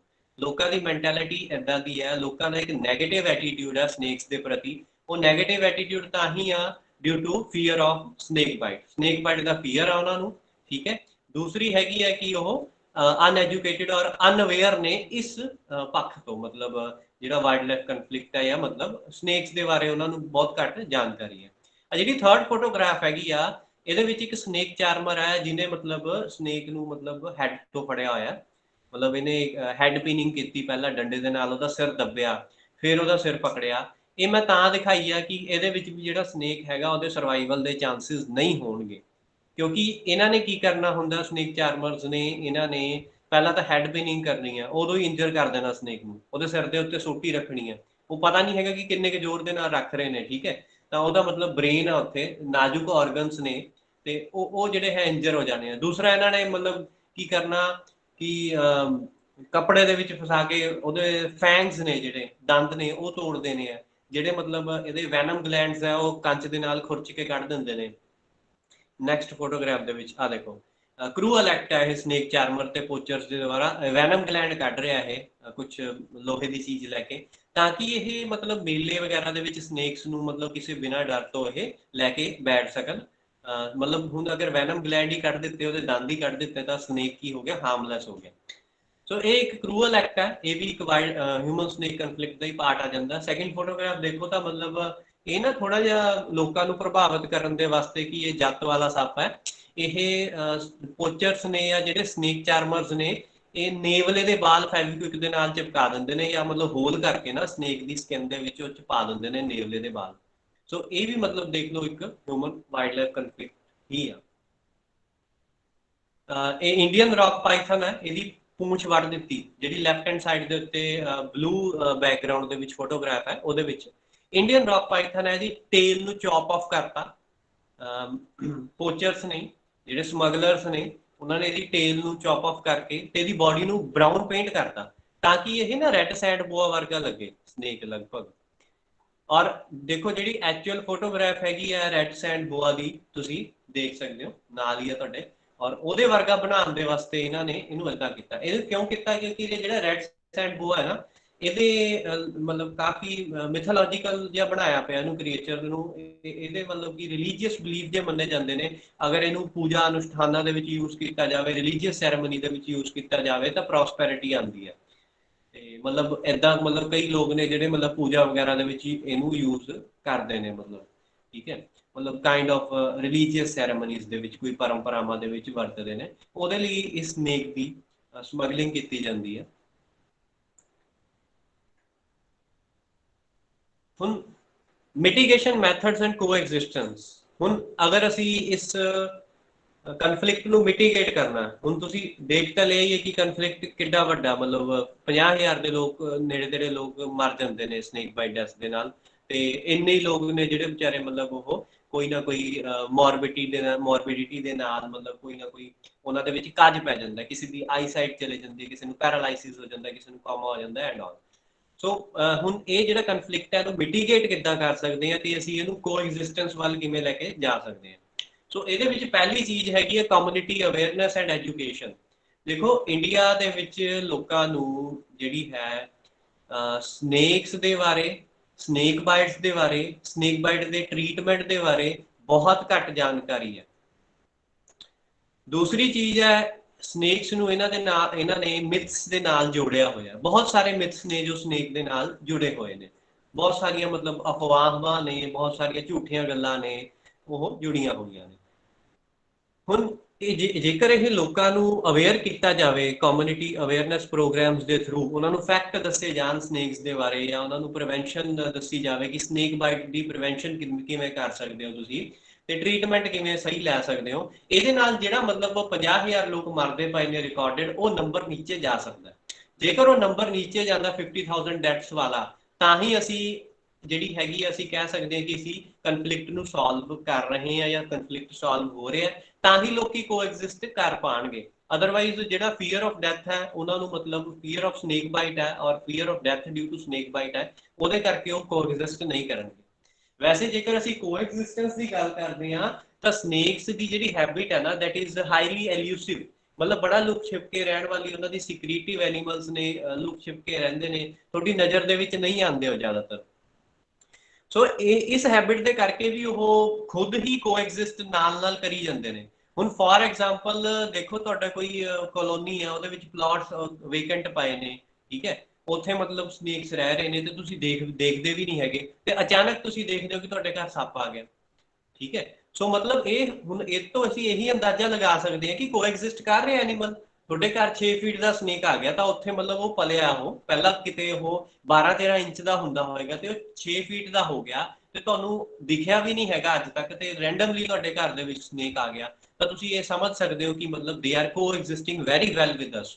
ਵੈਸੇ ਤਾਂ ਉਹ ਕੋਐਗਜ਼ਿਸਟ ਕਰ ਰਹੇ ਨੇ ਆਪਣੀ ਹੈਬਿਟ ਦੇ ਕਰਕੇ, ਕਿਉਂਕਿ ਉਹ ਜ਼ਿਆਦਾ ਸ਼ੋਅ ਨਹੀਂ ਕਰਦੇ ਖੁਦ ਨੂੰ, ਜਿਵੇਂ ਬਰਡਸ ਨੇ, ਬਰਡਸ ਖੁਦ ਨੂੰ ਸ਼ੋਅ ਕਰਦੇ ਨੇ, ਮਤਲਬ ਉਹ ਸ਼ੋਅ ਹੋ ਜਾਂਦੇ ਨੇ, ਬਟ ਸਨੇਕਸ ਡੂ ਨਾਟ। ਕੁਝ ਤਾਂ ਨੌਕਟਰਨਲ ਹੁੰਦੇ ਨੇ ਜੋ ਸਿਰਫ ਰਾਤ ਨੂੰ ਹੀ ਨਿਕਲਦੇ ਨੇ, ਤੇ ਕੁਝ ਜੇਕਰ ਡਾਇਰਨਲ ਹੈ ਫਿਰ ਵੀ ਉਹ ਝਾੜੀਆਂ ਵਗੈਰਾ ਦੇ ਵਿੱਚ ਜਾਂ ਇਦਾਂ ਦੀ ਜਗ੍ਹਾ ਦੇ ਉੱਤੇ ਉਹ ਲੁਕ ਕੇ ਰਹਿੰਦੇ ਨੇ, ਤੇ ਉਹ ਹਿਊਮਨ ਸਾਈਟਿੰਗ ਨੂੰ ਹਮੇਸ਼ਾ ਅਵੋਇਡ ਕਰਦੇ ਨੇ। ਔਰ ਜੇਕਰ ਮਤਲਬ ਅਸੀਂ ਕੋਐਗਜ਼ਿਸਟੈਂਸ ਨੂੰ ਹੋਰ ਵਧਾਉਣਾ ਹੈ ਕਿ ਲੋਕੀ ਜਿਹੜਾ ਹੈਗਾ ਸਨੇਕਸ ਨੂੰ ਨਾ ਮਾਰਨ, ਜਾਂ ਫਿਰ ਮਤਲਬ ਜਿਹੜੀ ਹਿਊਮਨ ਡੈਥਸ ਨੇ ਉਹ ਘਟ ਜਾਣ, ਤਾਂ ਸਾਨੂੰ ਕਮਿਊਨਿਟੀ ਅਵੇਅਰਨੈਸ ਤੇ ਐਜੂਕੇਸ਼ਨ ਦਾ ਸਹਾਰਾ ਲੈਣਾ ਪਵੇਗਾ।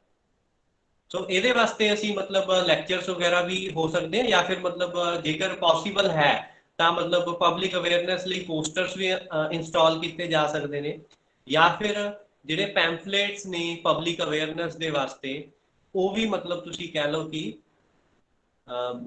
ਡਿਸਟ੍ਰੀਬਿਊਟ ਕੀਤੇ ਜਾ ਸਕਦੇ ਇਫ ਪੋਸੀਬਲ। ਔਰ ਮਤਲਬ ਅਲੱਗ-ਅਲੱਗ ਮੈਥਡਸ ਯੂਜ਼ ਕੀਤੇ ਜਾ ਸਕਦੇ ਨੇ, ਸੋਸ਼ਲ ਮੀਡੀਆ ਦੀ ਵੀ ਹੈਲਪ ਲਿੱਤੀ ਜਾ ਸਕਦੀ ਹੈ ਫॉर ਦਿਸ ਪਰਪਸ। ਹੁਣ ਦੇਖੋ ਜਿਹੜਾ ਸੈਕਿੰਡ ਮੈਥਡ ਹੈਗਾ ਇਸ ਕਨਫਲਿਕਟ ਨੂੰ ਮੈਨੇਜ ਕਰਨ ਦਾ, ਜਾਂ ਇਸ ਕਨਫਲਿਕਟ ਨੂੰ ਅਸੀਂ ਕੋਐਗਜ਼ਿਸਟੈਂਸ ਵੱਲ ਜੇਕਰ ਅਸੀਂ ਲੈ ਕੇ ਜਾਣਾ, ਤਾਂ that is rescue and rehabilitation. ਸਾਨੂੰ ਰੈਸਕਿਊ ਤੇ ਰੀਹੈਬਿਲਿਟੇਟ ਵੀ ਕਰਨਾ ਪੈ ਸਕਦਾ ਹੈ ਐਨੀਮਲ ਨੂੰ, ਸਨੇਕਸ ਨੂੰ। ਕਿਉਂ ਰੈਸਕਿਊ ਕਰਨਾ ਪੈ ਸਕਦਾ? ਦੇਖੋ ਮਤਲਬ ਹੁਣ ਸਨੇਕਸ ਦੇ ਨਾਲ ਚਾਹੇ ਅਸੀਂ ਸਨੇਕ ਦੀ ਜਿੰਨੀ ਮਰਜ਼ੀ ਪੋਜ਼ਿਟਿਵ ਇਮੇਜ ਬਣਾ ਦਈਏ ਲੋਕਾਂ ਦੇ ਵਿੱਚ, ਠੀਕ ਹੈ, ਵੈਸੇ ਤਾਂ ਇਸ ਟਾਈਮ ਕੀ ਹੈ, ਸਨੇਕਸ ਦੀ ਬੜੀ ਇੱਕ ਬੈਡ ਰੈਪੂਟੇਸ਼ਨ ਬਣੀ ਹੋਈ ਹੈ। ਚਾਹੇ ਉਹ ਤੁਸੀਂ ਏਜ-ਓਲਡ ਮਿਥਸ ਦੇ ਕਰਕੇ ਕਹਿ ਲਓ ਕਿ ਜਿਹੜੇ ਮਿਥ ਨੇ ਬਹੁਤ ਸਾਰੇ ਮਤਲਬ ਗਲਤ ਜਿਹੜੀਆਂ ਹੈਗੀਆਂ ਨੇ ਗੱਲਾਂ ਉਹਨਾਂ ਦੇ ਨਾਲ ਜੋੜੀਆਂ ਜਾਂਦੀਆਂ ਨੇ, ਜਾਂ ਫਿਰ ਤੁਸੀਂ ਚਾਹੇ ਫਿਲਮਸ ਦੇ ਵਿੱਚ ਦੇਖਦੇ ਹੋ ਕਿ ਜਿਹੜੀ ਹੈਗੇ ਆ ਬਦਲਾ ਲੈਂਦੇ ਆ ਸਨੇਕਸ ਐਂਡ ਆਲ, ਉਹਦੇ ਕਰਕੇ ਇੱਕ ਨੈਗੇਟਿਵ ਇਮੇਜ ਹੈ। ਚਾਹੇ ਉਹਨੂੰ ਅਸੀਂ ਪੋਜ਼ਿਟਿਵ ਕਿਉਂ ਨਾ ਕਰ ਦਈਏ, ਪਰ ਕੋਈ ਬੰਦਾ ਆਪਣੇ ਘਰ ਦੇ ਵਿੱਚ ਸਨੇਕ ਦੇ ਨਾਲ ਕੋਐਗਜ਼ਿਸਟ ਨਹੀਂ ਕਰੇਗਾ, ਆਪਣੀ ਵਰਕ ਪਲੇਸ ਦੇ ਉੱਤੇ ਨਹੀਂ ਕਰੇਗਾ, ਉਹਦੇ ਬੈਡਰੂਮ ਦੇ ਵਿੱਚ, ਕਿਸੇ ਦੇ ਬਾਥਰੂਮ ਦੇ ਵਿੱਚ, ਕਿਸੇ ਦੀ ਕਿਚਨ ਦੇ ਵਿੱਚ ਅਗਰ ਸਨੇਕ ਹੈਗਾ, ਤਾਂ ਅਸੀਂ ਉਹਨੂੰ ਨਹੀਂ ਕਹਿ ਸਕਦੇ ਹੈਗੇ ਕਿ ਕੋਈ ਗੱਲ ਨਹੀਂ ਕੋਐਗਜ਼ਿਸਟ ਕਰੋ, ਠੀਕ ਹੈ। ਇਟ ਇਜ਼ ਨਾਟ ਪੋਸੀਬਲ, ਕਿਉਂਕਿ ਇਹਦੇ ਨਾਲ ਸਨੇਕ ਬਾਈਟ ਵੀ ਹੋ ਸਕਦੀ ਹੈ। ਸੋ इस करके मतलब सानू रेस्क्यू भी करना पैंदा स्नेक्स नू ते रीहैबिलिटेट भी करना पै सकदा। बट हुण जिहड़ा रेस्क्यू करना है स्नेक नू, it should be ethical one. हुण एथिकल रेस्क्यू दे विच की आ जांदा, एथिकल रेस्क्यू दे विच आ जांदा सेफ्टी ऑफ वाइल्ड एनीमल, कि जिहड़ा वाइल्ड एनीमल असीं रेस्क्यू कर रहे हैं, फॉर एग्जांपल स्नेक, वो सेफ होना चाहिए, ਉਹਨੂੰ इंजर नहीं करना असीं रेस्क्यू करते हुए। ठीक है, इदां नहीं हैगा कि असीं ਉਹਨੂੰ डंडे दे नाल दब रहे हैं बड़ी जोर दे नाल कि ਉਹਦਾ असीं हार्ट ਨੂੰ इंजर करता, ਉਹਦੇ ਅਸੀਂ ब्रेन ਨੂੰ इंजर करता, ਕਿਸੇ ਹੋਰ ऑर्गन ਨੂੰ इंजर करता। ਤੇ ਜਿਹੜਾ ਰੈਸਕਿਊਅਰ ਹੈ, ਜਿਹੜਾ ਰੈਸਕਿਊ ਕਰ ਰਿਹਾ ਪਰਸਨ, ਉਹਦੀ ਸੇਫਟੀ ਬਹੁਤ ਜ਼ਰੂਰੀ ਆ। ਜਿਹੜੇ ਉੱਥੇ ਲੋਕਲ ਪੀਪਲ ਹੈਗੇ ਆ, ਮੌਜੂਦ ਨੇ ਉੱਥੇ ਲੋਕਲ ਪੀਪਲ, ਉਹਨਾਂ ਦੀ ਸੇਫਟੀ ਬਹੁਤ ਜ਼ਰੂਰੀ ਹੈ। ਜੇਕਰ ਇਹ ਤਿੰਨੋਂ ਚੀਜ਼ਾਂ ਸੈਟੀਸਫਾਈ ਕਰ ਦਿੰਦੇ ਅਸੀਂ ਤਾਂ ਮਤਲਬ ਅਸੀਂ ਕਹਿ ਸਕਦੇ ਹਾਂ ਕਿ ਜਿਹੜਾ ਰੈਸਕਿਊ ਹੈ ਦੈਟ ਇਜ਼ ਐਥੀਕਲ ਵਨ, ਤੇ ਉਹ ਇੱਕ ਗੁੱਡ ਰੈਸਕਿਊ ਹੈ। ਤੇ ਇਹਦੇ ਵਿੱਚ ਇੱਕ ਹੋਰ ਚੀਜ਼ ਵੀ ਆ ਜਾਂਦੀ ਹੈ ਕਿ ਲੋੜ ਹੈ ਸਨੇਕ ਨੂੰ ਰੈਸਕਿਊ ਕਰਨ ਦੀ ਜਾਂ ਨਹੀਂ ਹੈਗੀ। ਕਈ ਵਾਰ ਕੀ ਹੁੰਦਾ ਕਿ ਕਿਸੇ ਦੇ ਪੋਰਚ ਦੇ ਵਿੱਚ ਆ ਜਾਂ ਕਿਸੇ ਦੇ गार्डन ਦੇ ਵਿੱਚ ਹੈਗਾ, ਤਾਂ ਮਤਲਬ ਅਸੀਂ ਇੱਕ ਦੇਖ ਕਰ ਸਕਦੇ ਹਾਂ, ਇੱਕ ਐਕਸਪੈਰੀਮੈਂਟ ਜਾਂ ਉਹਨਾਂ ਨੂੰ ਮਤਲਬ ਥੋੜੀ ਦੇਰ ਲਈ ਡਿਲੇ ਕਰਨ ਨੂੰ ਕਹਿ ਸਕਦੇ ਹਾਂ ਕਿ so that snake can escape, ਉਹ ਆਪਣੇ ਆਪ ਹੀ ਬਾਹਰ ਨਿਕਲ ਜਾਵੇ। ਜਾਂ ਕਿਸੇ ਦੇ ਘਰ ਦੇ ਬਾਹਰ ਹੈਗਾ ਤਾਂ ਉਹ ਆਟੋਮੈਟਿਕਲੀ ਮਤਲਬ ਕਿਤੇ ਨਾ ਕਿਤੇ ਪਲਾਟ ਦੇ ਵਿੱਚ ਚਲੇ ਜਾਏਗਾ। ਇਹ ਵੀ ਮੈਥਡ ਨੂੰ ਅਸੀਂ ਮਤਲਬ ਇੰਪਲੋਏ ਕਰ ਸਕਦੇ ਹਾਂ, ਤਾਂ ਕਿ ਜਿਹੜੇ ਮਤਲਬ ਇੰਨੇ ਮਤਲਬ ਫਾਲਤੂ ਦੇ ਵਿੱਚ ਵੀ ਆਪਾਂ ਐਨੀਮਲਸ ਨੂੰ ਨਾ ਰੈਸਕਿਊ ਕਰੀਏ। ਬਿਕੋਜ਼ ਰੈਸਕਿਊ ਜੇਕਰ ਕਿਸੇ ਐਨੀਮਲ ਨੂੰ ਕਰਦੇ ਹਾਂ ਉਹਦੇ ਲਈ ਸਟ੍ਰੈਸਫੁਲ ਤਾਂ ਹੁੰਦਾ ਹੀ ਹੁੰਦਾ, ਚਾਹੇ ਅਸੀਂ ਜਿੰਨੇ ਵੀ ਉਹਨੂੰ ਅੱਛੇ ਤਰੀਕੇ ਦੇ ਨਾਲ ਰੈਸਕਿਊ ਕਰੀਏ ਤਾਂ ਵੀ ਉਹਦੇ ਵਾਸਤੇ ਇੱਕ ਇਹ ਸਟ੍ਰੈਸਫੁਲ ਚੀਜ਼ ਬਣ ਜਾਂਦੀ ਹੈ।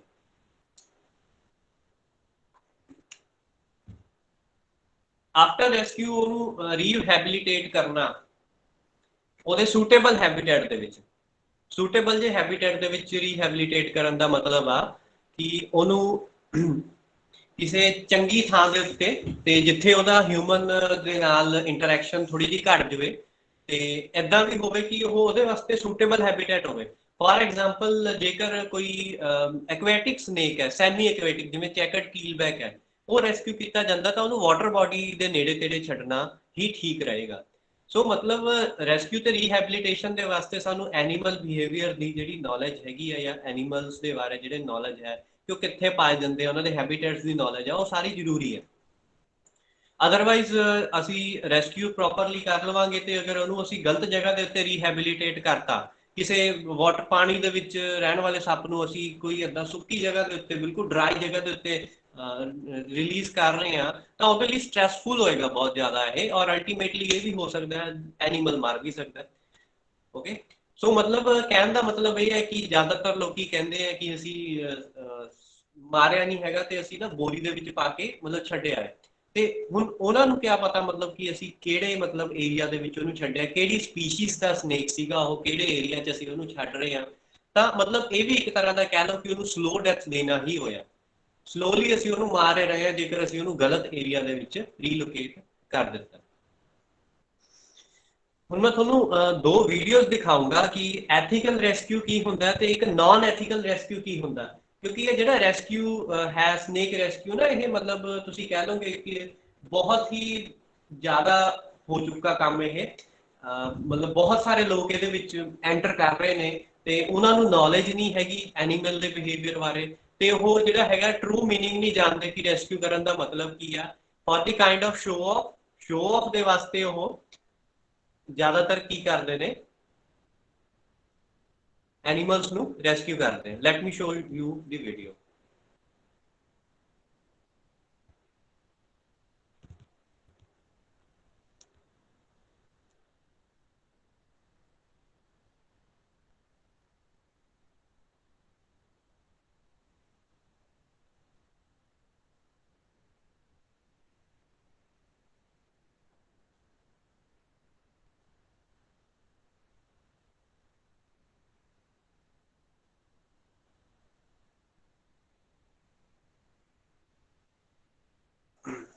की वीडियो विजिबल है? Yes sir. हाँ जी। सो ये देखियो कि मतलब ये ਜਿਹੜਾ ਰੈਸਕਿਊ ਕੀਤਾ ਜਾ ਰਿਹਾ ਹੈ, this one is an ethical one। मतलब ਇਹਦੇ ਵਿੱਚ ਤੁਸੀਂ ਦੇਖ ਸਕਦੇ ਹੋ ਕਿ ਨਾ ਤਾਂ ਐਨੀਮਲ ਨੂੰ ਬਹੁਤਾ ਸਟ੍ਰੈਸ ਦੇ ਵਿੱਚ ਪਾਇਆ ਜਾ ਰਿਹਾ ਹੈ, ਨਾ ਕੋਈ ਸ਼ੋ ਆਫ ਕੀਤਾ ਜਾ ਰਿਹਾ ਹੈ, ਸਿਰਫ ਮਤਲਬ ਇੰਟੈਂਸ਼ਨ ਕੀ ਹੈ, ਉਹਨੂੰ ਇੱਥੋਂ ਦੀ ਵਰਕ ਪਲੇਸ ਹੈ ਕਿਸੇ ਦੀ, ਕੋਈ ਮਤਲਬ ਇੱਥੇ ਲੇਬਰਰਸ ਕੰਮ ਕਰਦੇ ਆ, ਉਹਨਾਂ ਨੂੰ ਸਨੇਕ ਬਾਈਟ ਹੋ ਸਕਦੀ ਹੈ, ਇੱਥੋਂ ਦੀ ਮਤਲਬ ਸਿਰਫ ਰੈਸਕਿਊ ਕੀਤਾ ਜਾਵੇ ਤੇ ਉਹਨੂੰ ਫਟਾਫਟ ਮਤਲਬ ਕੰਟੇਨਰ ਦੇ ਵਿੱਚ ਪਾ ਲਿੱਤਾ ਜਾਵੇ with the use of proper tools. ਮਤਲਬ you should have proper equipments as well, equipments ਵੀ ਤੁਹਾਡੇ ਕੋਲ ਹੋਣੇ ਚਾਹੀਦੇ ਆ, ਹੈਡ ਟਾਰਚ ਐਂਡ ਆਲ ਜੋ ਵੀ ਤੁਹਾਨੂੰ ਨੀਡਡ ਹੈ, ਪ੍ਰੋਪਰ ਕੰਟੇਨਰਸ ਹੋਣੇ ਚਾਹੀਦੇ, ਪ੍ਰੋਪਰ ਬੈਗਸ ਹੋਣੇ ਚਾਹੀਦੇ ਆ। ਬਟ ਜਿਹੜੇ ਜ਼ਿਆਦਾਤਰ ਜਿਹੜੇ ਸਨੇਕ ਰੈਸਕਿਊਅਰਸ ਨੇ ਇੰਡੀਆ ਦੇ ਵਿੱਚ, ਉਹ ਇਸ ਚੀਜ਼ ਦੇ ਵਿੱਚ ਫੇਲ ਹੋ ਜਾਂਦੇ ਨੇ। ਨਾ ਤਾਂ ਉਹਨਾਂ ਦੇ ਕੋਲ ਪ੍ਰੋਪਰ ਇਕਵਿਪਮੈਂਟਸ ਹੁੰਦੇ ਨੇ, ਨਾ ਉਹਨਾਂ ਦੇ ਕੋਲ ਪ੍ਰੋਪਰ ਨੌਲੇਜ ਹੁੰਦੀ ਆ ਐਨੀਮਲਸ ਨੂੰ ਹੈਂਡਲ ਕਰਨ ਦੀ, ਤੇ ਉਹ ਸਿਰਫ ਸ਼ੋਅ ਆਫ ਦੇ ਵਾਸਤੇ, ਉਹ ਫੇਮਸ ਹੋਣ ਦੇ ਵਾਸਤੇ ਰੈਸਕਿਊਜ਼ ਕਰਦੇ ਨੇ। ਫੇਮਸ ਹੋਣਾ ਵੀ ਮਤਲਬ ਉਹਨਾਂ ਦਾ ਇਦਾਂ ਹੈ ਕਿ ਦੇਖੋ ਜੇਕਰ 50-100 ਬੰਦੇ ਜਿਹੜੇ ਆਸੇ-ਪਾਸੇ ਖੜੇ ਨੇ, ਜੇਕਰ ਉਹ ਡਰਦੇ ਨੇ ਸੱਪ ਤੋਂ ਤੇ ਕੋਈ ਇਦਾਂ ਮਤਲਬ ਬਹਾਦਰੀ ਵਾਲਾ ਕੰਮ ਕਰਨ ਜਾ ਰਿਹਾ ਤਾਂ ਅਲਟੀਮੇਟਲੀ ਉਹ ਇੱਕ ਫੇਮ ਲਈ ਜਾ ਰਿਹਾ। ਇਹ ਵੀਡੀਓ ਦੇਖਿਓ ਕਿ ਇਹ ਜਰਾ ਮਤਲਬ this one is unethical rescue. ਔਰ ਜਿਹੜਾ ਪਰਸਨ ਹੈਗਾ ਵਿਕਰਮ ਮਲਾਟ, ਮੇ ਵੀ ਤੁਸੀਂ ਦੇਖਿਆ ਵੀ ਹੋਵੇਗਾ, ਬਹੁਤ ਫੇਮਸ ਹੋਇਆ ਸੀਗਾ ਡਿਊ ਟੂ ਹਿਸ ਸਟੰਟਸ ਦੇ ਕਰਕੇ। ਔਰ ਇਨ 2018 ਹੀ ਡਾਈਡ ਆਫ ਸਨੇਕ ਬਾਈਟ ਦੇ ਕਰਕੇ ਇਹਦੀ ਡੈਥ ਹੋ ਗਈ। ਹੁਣ ਤੁਸੀਂ ਸਮਝ ਸਕਦੇ ਹੋ ਕਿ ਇਹਦੀ ਡੈਥ ਕਿਉਂ ਹੋਈ, because no equipments at all, nothing, free handling ਕਰ ਰਿਹਾ ਇਹ ਪਰਸਨ, ਠੀਕ ਹੈ। ਇਹਦੇ ਕੱਪੜੇ ਦੇਖੋ ਤੁਸੀਂ ਕਿੱਦਾਂ ਦੇ ਪਾਏ ਹੋਏ ਨੇ, ਸਿਰਫ ਡਰਾਮਾ, ਇੱਕ ਤਮਾਸ਼ਾ ਦਿਖਾਉਣ ਦੇ ਨਜ਼ਰੀਏ ਦੇ ਨਾਲ ਇਹ ਕਰ ਰਿਹਾ। This is not ethical rescue, ਇਹ ਐਨੀਮਲ ਨੂੰ ਟਾਰਚਰ ਕਰਨਾ ਇੱਕ ਤਰ੍ਹਾਂ ਦਾ। ਹੁਣ ਇੰਨੀ ਦੇਰ ਸ਼ੋਅ ਆਫ ਦਿਖਾਇਆ ਜਾ ਰਿਹਾ ਹੈ, ਪੂਰੇ 5 ਮਿੰਟ ਦੇਖ ਲਓ ਤੁਸੀਂ, ਸ਼ੋਅ ਆਫ ਦਿਖਾਇਆ ਜਾ ਰਿਹਾ, ਤੁਸੀਂ ਸਮਝ ਸਕਦੇ ਹੋ ਕਿ ਡੈਥ ਕਿਉਂ ਹੋਈ। ਦਿਸ ਇਜ਼ ਐਨੀਮਲ ਟਾਰਚਰ, ਇਹ ਕੋਈ ਰੈਸਕਿਊ ਨਹੀਂ ਹੈਗਾ।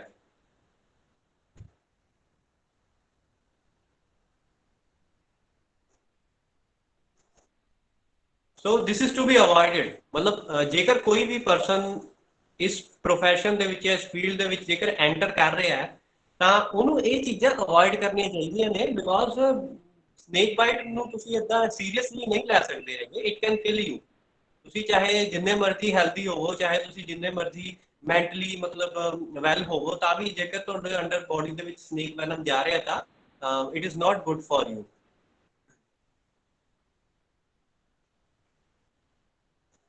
ਸੋ this is an unethical rescue. ਮਤਲਬ ਰੈਸਕਿਊ ਨਹੀਂ ਹੈਗਾ ਇਹ, ਇੱਕ ਤਰ੍ਹਾਂ ਦਾ ਤੁਸੀਂ ਕਹਿ ਲਓ ਤਮਾਸ਼ਾ ਹੀ ਦਿਖਾਇਆ ਜਾ ਰਿਹਾ ਹੈ।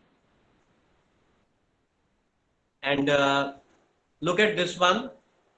ਇਹ ਤੁਹਾਨੂੰ ਦਿਖਾਣ ਵੀਡੀਓ ਇਸ ਲਈ ਦਿਖਾ ਰਿਹਾ ਕਿ ਲੋਕਾਂ ਦਾ ਦੇਖੋ ਤੁਸੀਂ ਮਾਈਂਡਸੈਟ ਕਿੱਦਾਂ ਦਾ ਸਾਡੇ ਏਰੀਆ ਦੇ ਵਿੱਚ। ਇਹ ਪਰਸਨ ਸਨੇਕ ਨੂੰ ਚਲੋ ਮਾਰਦਾ ਰਿਹਾ, ਪਰ ਤੁਸੀਂ ਇਹਦੀ ਸ਼ਕਲ ਤੋਂ ਦੇਖਿਓ ਕਿ ਇਹਨੂੰ ਮਜਬੂਰੀ ਹੈ ਕਿ ਇਹਨੂੰ ਸੱਪ ਨੂੰ ਮਾਰਨਾ ਪੈ ਰਿਹਾ, ਜਾਂ ਇਹ ਬੜਾ ਪ੍ਰਾਊਡ ਫੀਲ ਕਰ ਰਿਹਾ। ਇਹਦੀ ਸ਼ਕਲ ਦੇਖਿਓ ਜਰਾ, ਕਿ ਇਹ ਪ੍ਰਾਊਡ ਫੀਲ ਕਰੇਗਾ ਬੜਾ ਕਿ ਹਾਂ ਮੈਂ ਬਹੁਤ ਬਰੇਵਰੀ ਵਾਲਾ ਕੰਮ ਕਰ ਦਿੱਤਾ। He is killing a snake, snake ਨੂੰ ਮਾਰ ਰਿਹਾ ਇਹ, ਤੇ ਦੇਖਿਓ ਕਿੰਨਾ ਪ੍ਰਾਊਡ ਫੀਲ ਕਰ ਰਿਹਾ, ਕਿੰਨਾ ਖੁਸ਼ ਹੈ। ਆ ਜਿਹੜੇ ਨਾਲ ਲੋਕੀ ਨੇ ਬਹੁਤ ਖੁਸ਼ ਨੇ ਕਿ ਮਤਲਬ ਅਸੀਂ ਬਹੁਤ ਬਰੇਵਰੀ ਵਾਲਾ ਕੰਮ ਕਰ ਰਹੇ ਹਾਂ, but it is a foolish act, ਇਹਨਾਂ ਨੂੰ ਇਹ ਨਹੀਂ ਪਤਾ। ਸੋ ਇਹ ਜਿਹੜੀ ਚੀਜ਼ ਹੈਗੀ ਆ, ਇਹਨੂੰ ਅਸੀਂ ਮਤਲਬ ਕਨਫਲਿਕਟ ਨੂੰ ਕੋਐਗਜ਼ਿਸਟੈਂਸ ਵੱਲ ਲੈ ਕੇ ਜਾਣਾ।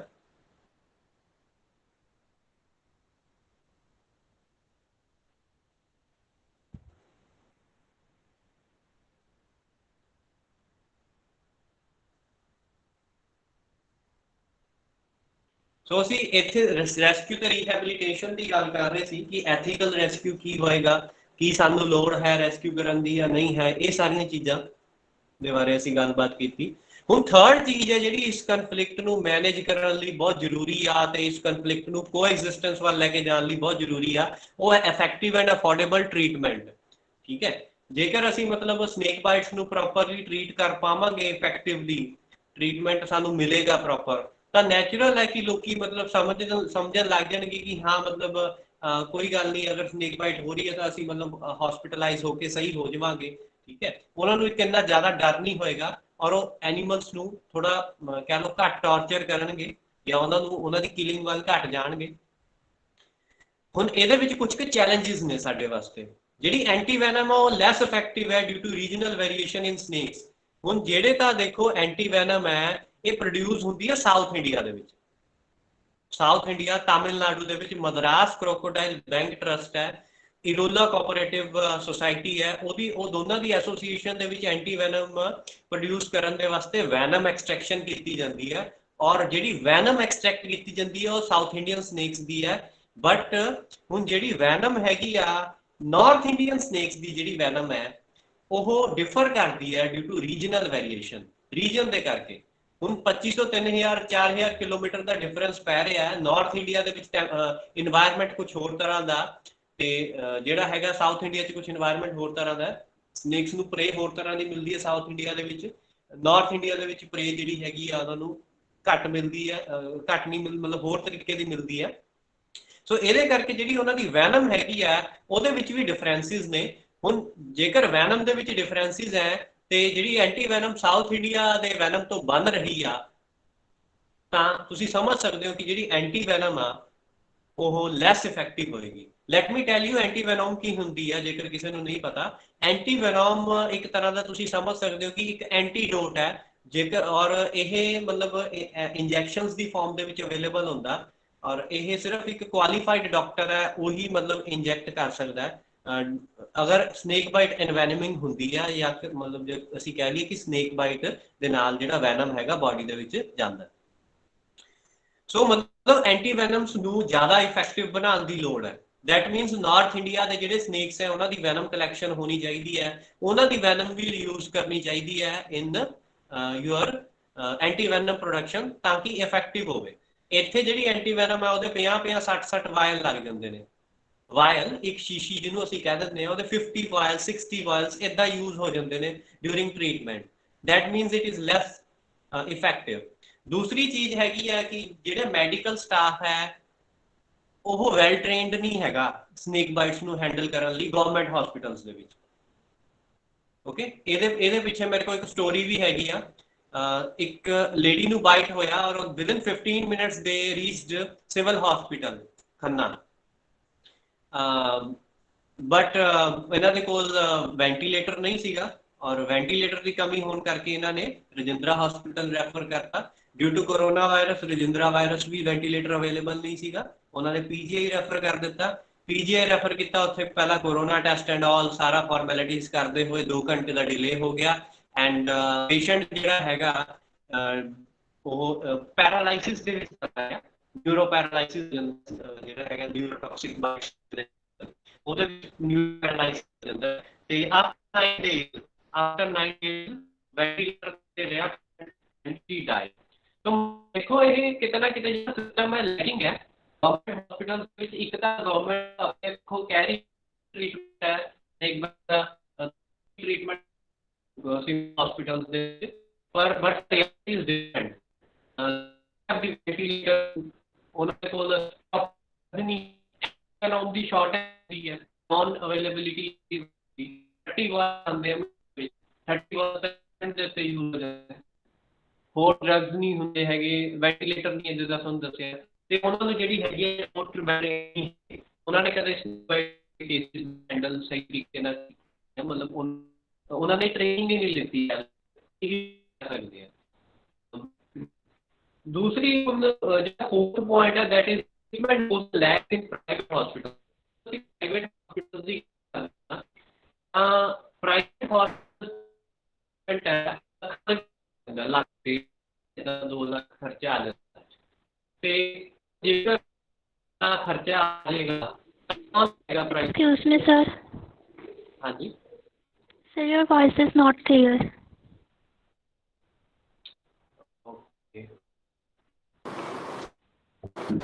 ਹੈਲੋ ਮਾਨਿਕ ਸ਼ਾਇਦ ਇੰਟਰਨੈਟ ਦੇ ਕਰਕੇ ਤੁਹਾਡੀ ਆਵਾਜ਼ ਨਹੀਂ ਕਲੀਅਰ ਆ ਰਹੀ okay let me check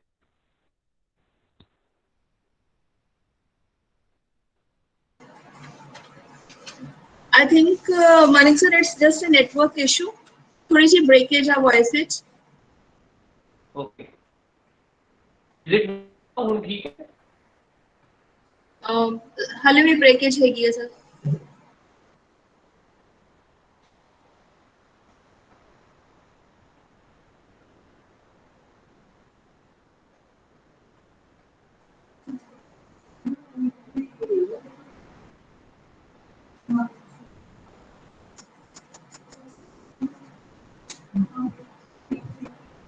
now I think it's better now. Sir, हाले भी breakage है. Students, please bear with us. There is just a technical issue. Will be resolved in few seconds.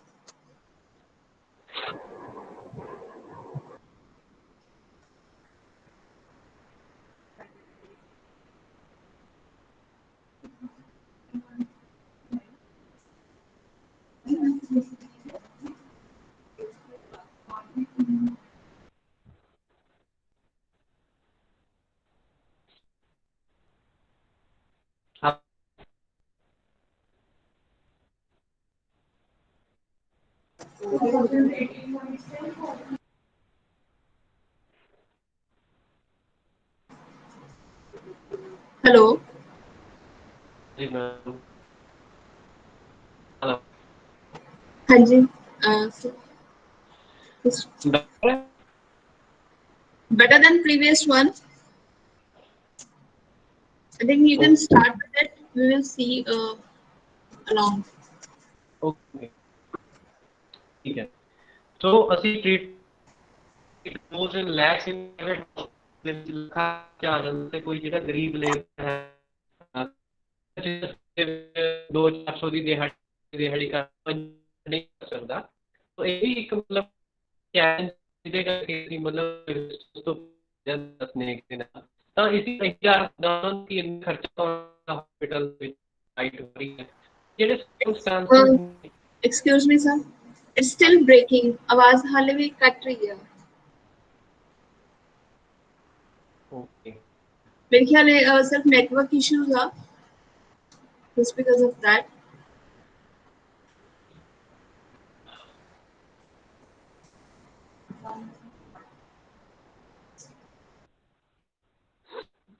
Rejoin करके देखते हैं हम. हाँ जी सर, एक बार rejoin करके देख लो. Students, please bear with us. Stay in the meet.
Hello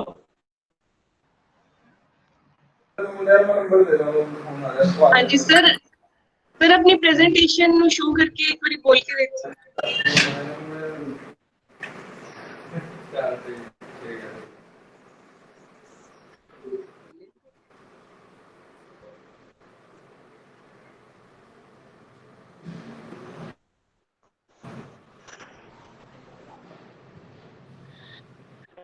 gate ਭੇੜ ਦੇ ਇੱਕ ਮਿੰਟ. ਗੇਟ ਭੇੜ ਦੇ.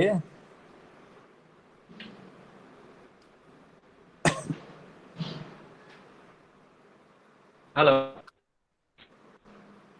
हाँ जी सर. हाँ जी ठीक है जी. ਸਰ ਪ੍ਰੈਜੈਂਟੇਸ਼ਨ ਤਾਂ ਵਿਜ਼ੀਬਲ ਹੈ. ਤੁਸੀਂ ਸਟਾਰਟ ਕਰੋ ਫਿਰ ਅਸੀਂ ਦੱਸ. हाँ जी. सो लास्ट कॉस्टली अफोर्डेबल नहीं है और पेमेंट बनाना पड़ेगा सानू. मतलब गवर्नमेंट होनी चाहिए प्राइवेटली कुछ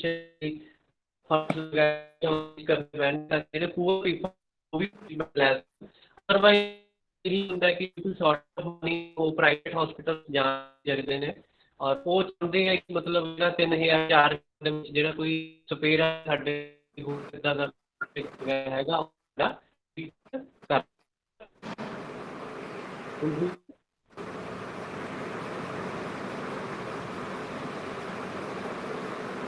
Is it audible now? Sir, yes, sir. You can continue.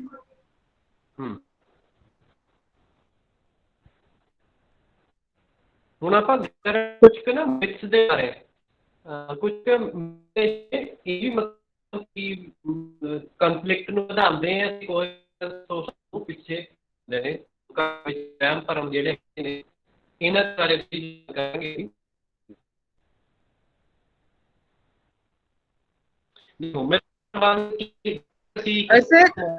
Sir, your presentation is not visible.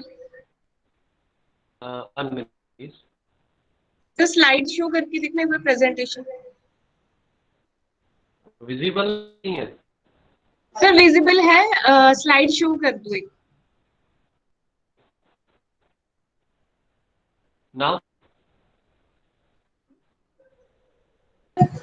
Sir, a slide visible, but it is not in slideshow format.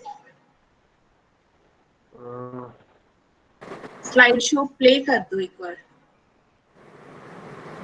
Mani power point ਨੂੰ ਬੰਦ ਕਰਕੇ ਦੁਬਾਰਾ ਚਲਾਓ, ਸ਼ਾਇਦ ਉਹਦੇ ਵਿੱਚ problem ਆ ਰਹੀ ਹੈ। ਹਾਂਜੀ ਸਰ, that's fine.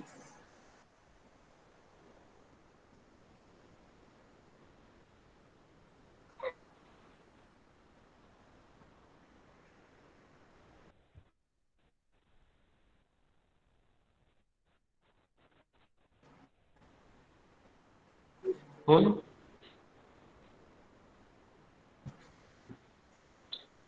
हो रही है प्रेजेंट? हेलो, हाँ जी, हो रही है प्रेजेंट?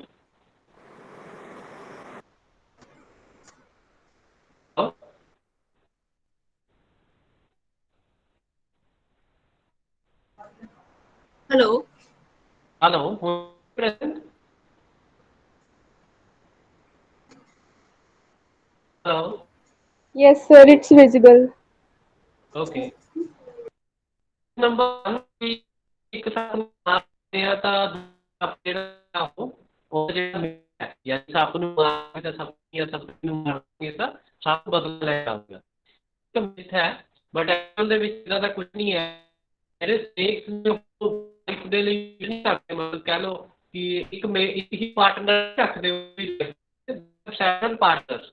ਉਹ ਜੇਕਰ ਪਾਰਟਨਰ ਕਰ ਦਿੰਦਾ ਤਾਂ ਉਹ ਨੈਕਸਟ ਸੀਜ਼ਨ ਦੇ ਵਿੱਚ ਪਾਰਟਨਰ ਦੇ ਕਰ ਸਕਦੇ। So it completely myth.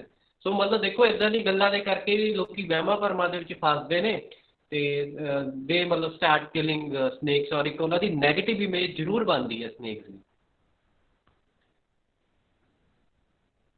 Snakes drink milk, it's a myth. Snake milk ਨਹੀਂ ਡਰਿੰਕ ਕਰਦੇ ਹੈਗੇ, ਮਿਲਕ ਦੁੱਧ ਨਹੀਂ ਪੀਂਦੇ ਹੈਗੇ। ਇਹ ਰੈਪਟਾਈਲਸ ਨੇ ਮਿਲਕ ਨੂੰ ਤਾਂ ਡਾਈਜੈਸਟ ਹੀ ਨਹੀਂ ਕਰ ਸਕਦੇ। ਰੈਟਸ ਹੈ ਜਾਂ ਹੋਰ ਜਿਹੜੇ ਤੁਸੀਂ ਕਹਿ ਲਓ ਕਿ ਮਾਸਾਹਾਰੀ ਜਾਨਵਰ ਨੇ, ਮਾਸਾਹਾਰੀ ਨਹੀਂ ਸੌਰੀ, ਜਿਹੜੇ ਮਤਲਬ ਕਿ ਤੁਸੀਂ ਕਹਿ ਲਓ ਇਹ ਕਾਰਨੀਵੋਰਸ ਨੇ ਸਨੇਕਸ, ਔਰ ਇਹ ਚੂਹੇ ਡੱਡੂ ਜਾਂ ਮਤਲਬ ਛਿਪਕਲੀਆਂ ਇੱਦਾਂ ਦੇ ਜਾਨਵਰਾਂ ਨੂੰ ਖਾਣਾ ਪਸੰਦ ਕਰਦੇ ਨੇ। ਮਿਲਕ ਨੂੰ ਇਹ ਡਾਈਜੈਸਟ ਨਹੀਂ ਕਰ ਸਕਦੇ। ਮਿਲਕ ਦੇ ਕਰਕੇ ਤੇ ਇਹਨਾਂ ਨੂੰ ਇਵਨ ਐਲਰਜੀਜ਼ ਹੋ ਜਾਂਦੀਆਂ ਨੇ, ਔਰ ਐਲਰਜੀ ਦੇ ਕਰਕੇ ਇਹਨਾਂ ਦੀ ਡੈਥ ਵੀ ਪੋਸੀਬਲ ਹੈ ਕਿ ਇਹ ਮਰ ਜਾਣ।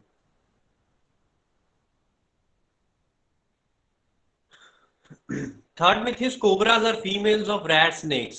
So there are two kind of snakes. One are rat snakes and others are cobras, spectacled cobras or others. ਮਤਲਬ ਹੁਣ ਇਹ ਕਹਿੰਦੇ ਆ ਲੋਕੀ ਕਿ ਜਿਹੜੇ ਕੋਬਰਾ ਨੇ ਉਹ ਰੈਟ ਸਨੇਕ ਦੇ ਨਾਲ ਮੇਟ ਕਰਦੇ ਨੇ, ਬਟ ਇਹ ਇੱਕ ਮਿਥ ਹੈ ਕਿਉਂਕਿ ਰੈਟ ਸਨੇਕ ਤੇ ਕੋਬਰਾ ਦੋਨੋਂ ਅਲੱਗ-ਅਲੱਗ ਸਪੀਸ਼ੀਜ਼ ਨੇ, ਔਰ ਦੋ ਜਿਹੜੀਆਂ ਸਪੀਸ਼ੀਜ਼ ਨੇ ਉਹ ਆਪਸ ਦੇ ਵਿੱਚ ਨਾਰਮਲੀ ਨੇਚਰ ਦੇ ਵਿੱਚ ਇਦਾਂ ਮੇਟ ਨਹੀਂ ਕਰਦੀਆਂ। ਠੀਕ ਹੈ, ਕੋਬਰਾਸ ਦੇ ਨਾਲ ਮੇਟ ਕਰਨਗੇ ਤੇ ਰੈਟ ਸਨੇਕਸ ਦੇ ਨਾਲ ਮੇਟ ਕਰਨਗੇ। ਮਿਥ fourth myth is rat snakes have venom in their tails. Tales ਦੇ ਵਿੱਚ ਉਹਨਾਂ ਦੀ ਪੂੰਛ ਦੇ ਵਿੱਚ ਵੈਨਮ ਹੁੰਦਾ ਰੈਟ ਸਨੇਕਸ ਦੀ। ਜੇਕਰ ਉਹ ਪੂੰਛ ਮਾਰ ਦੇਣ ਕਿਸੇ ਦੇ ਤਾਂ ਉਹ ਪਾਰਟ ਜਿਹੜਾ ਹੈਗਾ ਉਹ ਗਲਣਾ ਸਟਾਰਟ ਹੋ ਜਾਂਦਾ। ਇਹ ਇੱਕ ਮਿਥ ਹੈ, ਜੇ ਉਹਨਾਂ ਦੀ ਪੂੰਛ ਕਿਸੇ ਦੇ ਪਰਸਨ ਦੇ ਟੱਚ ਹੋ ਜਾਵੇ ਜਾਂ ਲੱਗ ਜਾਵੇ। ਪਰ ਨੋ, ਐਦਾਂ ਦਾ ਹੁੰਦਾ ਹੀ ਨਹੀਂ। ਰੈਟ ਸਨੇਕ ਤਾਂ ਹੁੰਦੇ ਹੀ ਨॉन ਵੈਨਮਸ ਨੇ, ਨॉन ਵੈਨਮਸ ਕ੍ਰੀਏਚਰਸ ਹੈ ਇਹ। ਇਹਨਾਂ ਦੇ ਵਿੱਚ ਤਾਂ ਵੈਨਮ ਹੁੰਦਾ ਹੀ ਨਹੀਂ, ਇਹਨਾਂ ਦੇ ਮਤਲਬ ਕਹਿ ਲਓ ਕਿ ਵੈਨਮ ਗਲੈਂਡ ਹੀ ਨਹੀਂ ਹੁੰਦੇ ਹੈਗੇ, ਠੀਕ ਹੈ। ਸੋ ਇਹਨਾਂ ਦੇ ਵਿੱਚ ਦੇਖੋ ਜੇਕਰ ਟੇਲਸ ਦੀ ਗੱਲ ਕਰੀਏ, ਟੇਲਸ ਦੇ ਵਿੱਚ ਤਾਂ ਬਿਲਕੁਲ ਵੀ ਮਤਲਬ ਕੋਈ ਪੁਆਇੰਟ ਹੀ ਨਹੀਂ ਬਣਦਾ ਹੈਗਾ ਵੈਨਮ ਦਾ। ਹਾਂ, the most popular myth, snakes sway to charmers flute. ਮਤਲਬ ਲੋਕਾਂ ਨੂੰ ਲੱਗਦਾ ਇਦਾਂ ਕਿ ਸਨੇਕ ਇੰਜੋਏ ਕਰ ਰਿਹਾ, ਸਨੇਕ ਚਾਰਮਰ ਬੀਨ ਵਜਾ ਰਿਹਾ and he is enjoying, snake enjoy ਕਰ ਰਿਹਾ, ਤੇ ਬਟ ਨੋ, ਸਨੇਕਸ ਦੇ ਐਕਸਟਰਨਲ ਈਅਰ ਨਹੀਂ ਹੁੰਦੇ ਹੈਗੇ ਔਰ ਉਹ ਸਾਊਂਡ ਨੂੰ ਤਾਂ ਹੀਅਰ ਕਰ ਹੀ ਨਹੀਂ ਸਕਦੇ, ਸੁਣ ਨਹੀਂ ਸਕਦੇ ਹੈਗੇ। ਤੇ ਜਿਹੜੀ ਆ ਫਲੂਟ ਹੈਗੀ ਹੈ ਨਾ, ਉਹ ਸਰਕਲਸ ਦੇ ਵਿੱਚ ਚਲਾਉਂਦੇ ਹੁੰਦੇ ਨੇ, ਹਿਲਾਉਂਦੇ ਹੁੰਦੇ ਨੇ, ਔਰ ਸਨੇਕ ਜਿਹੜੇ ਹੈਗੇ ਮੂਵਮੈਂਟ ਨੂੰ ਫੋਲੋ ਕਰਦੇ ਆ, ਐਸਪੈਸ਼ਲੀ ਕੋਬਰਾਸ। ਕੋਬਰਾਸ ਨੇ ਉਹ ਹੁੱਡ ਰੇਸ ਕਰਕੇ ਜਿਹੜੀ ਵੀ ਚੀਜ਼ ਮੂਵ ਕਰ ਰਹੀ ਹੈ ਉਹਦੇ ਵੱਲ ਆਪਣਾ ਧਿਆਨ ਲੈ ਕੇ ਜਾਂਦੇ ਨੇ, ਫੋਲੋ ਕਰਦੇ ਨੇ ਉਹਨੂੰ। ਤੇ ਇਹ ਕੀ ਕਰਦੇ ਆ, ਜਿਹੜੀ ਇਹਨਾਂ ਦੀ ਬੀਨ ਹੁੰਦੀ ਆ ਤੇ ਉਹਨੂੰ ਇਹ ਹਿਲਾਉਂਦੇ ਰਹਿੰਦੇ ਨੇ, ਤਾਂ ਉਹਨੂੰ ਫੋਲੋ ਕਰਦਾ ਸਨੇਕ, ਤੇ ਇਦਾਂ ਲੱਗਦਾ ਕਿ ਸਨੇਕ ਇਜ਼ ਡਾਂਸਿੰਗ, ਠੀਕ ਹੈ। ਸੋ ਐਕਚੁਅਲੀ ਕੋਈ ਜਿਹੜਾ ਹੈਗਾ ਇਹਦਾ ਤੁਸੀਂ ਕਹਿ ਲਓ ਕਿ ਆਵਾਜ਼ ਦੇ ਨਾਲ, ਬੀਨ ਦੀ ਆਵਾਜ਼ ਦੇ ਨਾਲ ਕੋਈ ਚੱਕਰ ਨਹੀਂ ਹੈਗਾ। ਹਾਂ, ਸਨੇਕਸ ਸੀਕ ਰਿਵੈਂਜ ਵੀ ਮੰਨਿਆ ਜਾਂਦਾ ਕਿ ਸੱਪ ਜਿਹੜੇ ਹੈਗੇ ਬਦਲਾ ਲੈਂਦੇ ਨੇ। ਇਹ ਕਹਿੰਦੇ ਕਿ ਉਹਦੀ ਅੱਖ ਦੇ ਵਿੱਚ ਤਸਵੀਰ ਬਣ ਜਾਂਦੀ ਹੈ, ਜੇਕਰ ਤੁਸੀਂ ਸੱਪ ਨੂੰ ਮਾਰੋਗੇ ਜਾਂ ਮਾਰਨ ਦੀ ਕੋਸ਼ਿਸ਼ ਕਰੋਗੇ ਤਾਂ ਤੁਹਾਡੇ ਨਾਲ ਉਹ ਬਦਲਾ ਲਏਗਾ। ਪਰ ਸਨੇਕਸ ਦੀ ਤਾਂ ਇੰਨੀ ਮੈਮਰੀ ਨਹੀਂ ਹੁੰਦੀ, ਜਾਂ ਮਤਲਬ ਇੰਨਾ ਉਹ ਕਿਸੇ ਨੂੰ ਯਾਦ ਹੀ ਨਹੀਂ ਰੱਖਦੇ ਹਿਊਮਨ ਨੂੰ, ਜਾਂ ਮਤਲਬ ਇਦਾਂ ਉਹ ਵੈਂਜਫੁਲ ਐਨੀਮਲਸ ਨਹੀਂ ਹੈਗੇ, ਉਹ ਬਦਲਾ ਨਹੀਂ ਲੈਂਦੇ ਹੈਗੇ। ਉਹਨਾਂ ਦੇ ਮਤਲਬ ਦਿਮਾਗ ਦੇ ਵਿੱਚ ਇਦਾਂ ਦਾ ਕੁਝ ਨਹੀਂ ਜਿਹੜਾ ਹੈਗਾ ਤੁਸੀਂ ਚੱਲ ਸਕਦਾ ਕਿ ਉਹ ਕਿਸੇ ਦੇ ਨਾਲ ਬਦਲਾ ਲੈਣ, ਠੀਕ ਹੈ। ਹਾਂ, ਇੱਕ ਇਹ ਬੜਾ ਪਪੂਲਰ ਮਿਥ ਹੈ, ਜਿਹੜੀ ਅਸੀਂ ਪਹਿਲਾਂ ਰੈਡ ਸੈਂਡ ਬੋਆ ਦੀ ਗੱਲ ਕੀਤੀ ਸੀਗੀ, ਕਿ ਜੇਕਰ ਮਤਲਬ ਰੈਡ ਸੈਂਡ ਬੋਆ ਨੂੰ ਐਜ਼ ਅ ਪੈਟ ਰੱਖਿਆ ਜਾਂਦਾ ਜਾਂ ਰਿਲੀਜੀਅਸ ਸੈਰੇਮਨੀ 'ਚ ਯੂਜ਼ ਕੀਤਾ ਜਾਂਦਾ ਤੇ ਇਹਨਾਂ ਪੈਸਾ ਆਉਂਦਾ, ਠੀਕ ਹੈ। ਤੇ ਇਹਨੂੰ ਟੂ ਹੈਡਡ ਸਨੇਕ ਵੀ ਕਿਹਾ ਜਾਂਦਾ, ਪਰ ਇਹਦੇ ਟੂ ਹੈਡ ਨਹੀਂ ਹੁੰਦੇ। ਇਹਦੀ ਜਿਹੜੀ ਸਨੇਕ ਹੈ, ਇਹਦੀ ਟੇਲ ਹੈ, ਉਹੀ ਬਲੰਟ ਹੁੰਦੀ ਹੈ, ਮਤਲਬ ਮੁੜੀ ਗੋਲ ਹੁੰਦੀ ਹੈ, ਤੇ ਉਹ ਹੈਡ ਵਰਗੀ ਲੱਗਦੀ ਹੈ, ਸਿਰ ਵਰਗੀ ਲੱਗਦੀ ਹੈ ਇਹਦੀ।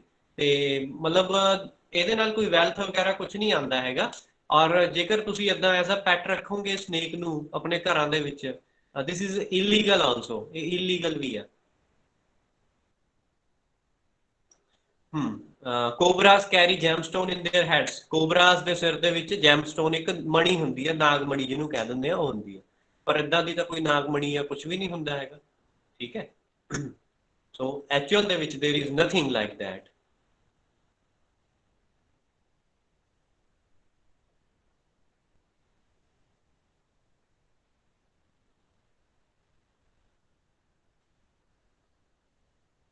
ਸੋ these are all the myths regarding snakes, ਹੈ ਨਾ।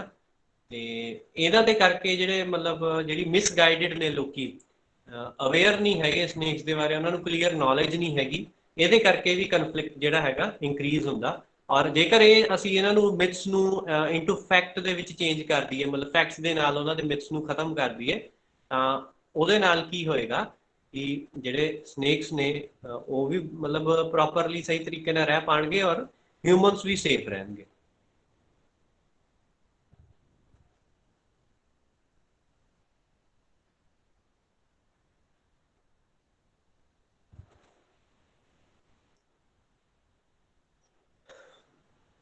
Visible? Is it visible? Yes, sir. Yes, sir. ਸੋ ਦੇਖੋ ਅਕਸਰ ਹੁੰਦਾ ਕੀ ਹੈ, ਕਮਿਊਨਿਟੀ ਅਵੇਅਰਨੈਸ ਦਾ ਫਾਇਦਾ ਜ਼ਰੂਰ ਹੁੰਦਾ, ਤੇ ਕੁਝ ਕੁ ਲੋਕਾਂ ਦੇ ਦਿਲ ਦੇ ਵਿੱਚ ਗੱਲ ਘਰ ਜਾਂਦੀ ਆ, ਤੇ ਉਹਨਾਂ ਨੂੰ ਮਤਲਬ ਫਰਕ ਪੈਂਦਾ। ਕੁਝ ਲੋਕ ਤਾਂ ਉਹਨਾਂ ਨੂੰ ਕੋਈ ਮਤਲਬ ਜਿੰਨਾ ਮਰਜ਼ੀ ਲੈਕਚਰ ਦੇ ਲਓ, ਨਹੀਂ ਉਹਨਾਂ ਨੂੰ ਫਰਕ ਪੈਂਦਾ, ਪਰ ਕੁਝ ਲੋਕ ਸਮਝ ਜਾਂਦੇ ਆ। ਔਰ ਉਹਦੀ ਇੱਕ ਐਗਜ਼ਾਮਪਲ ਹੈ ਇਹ।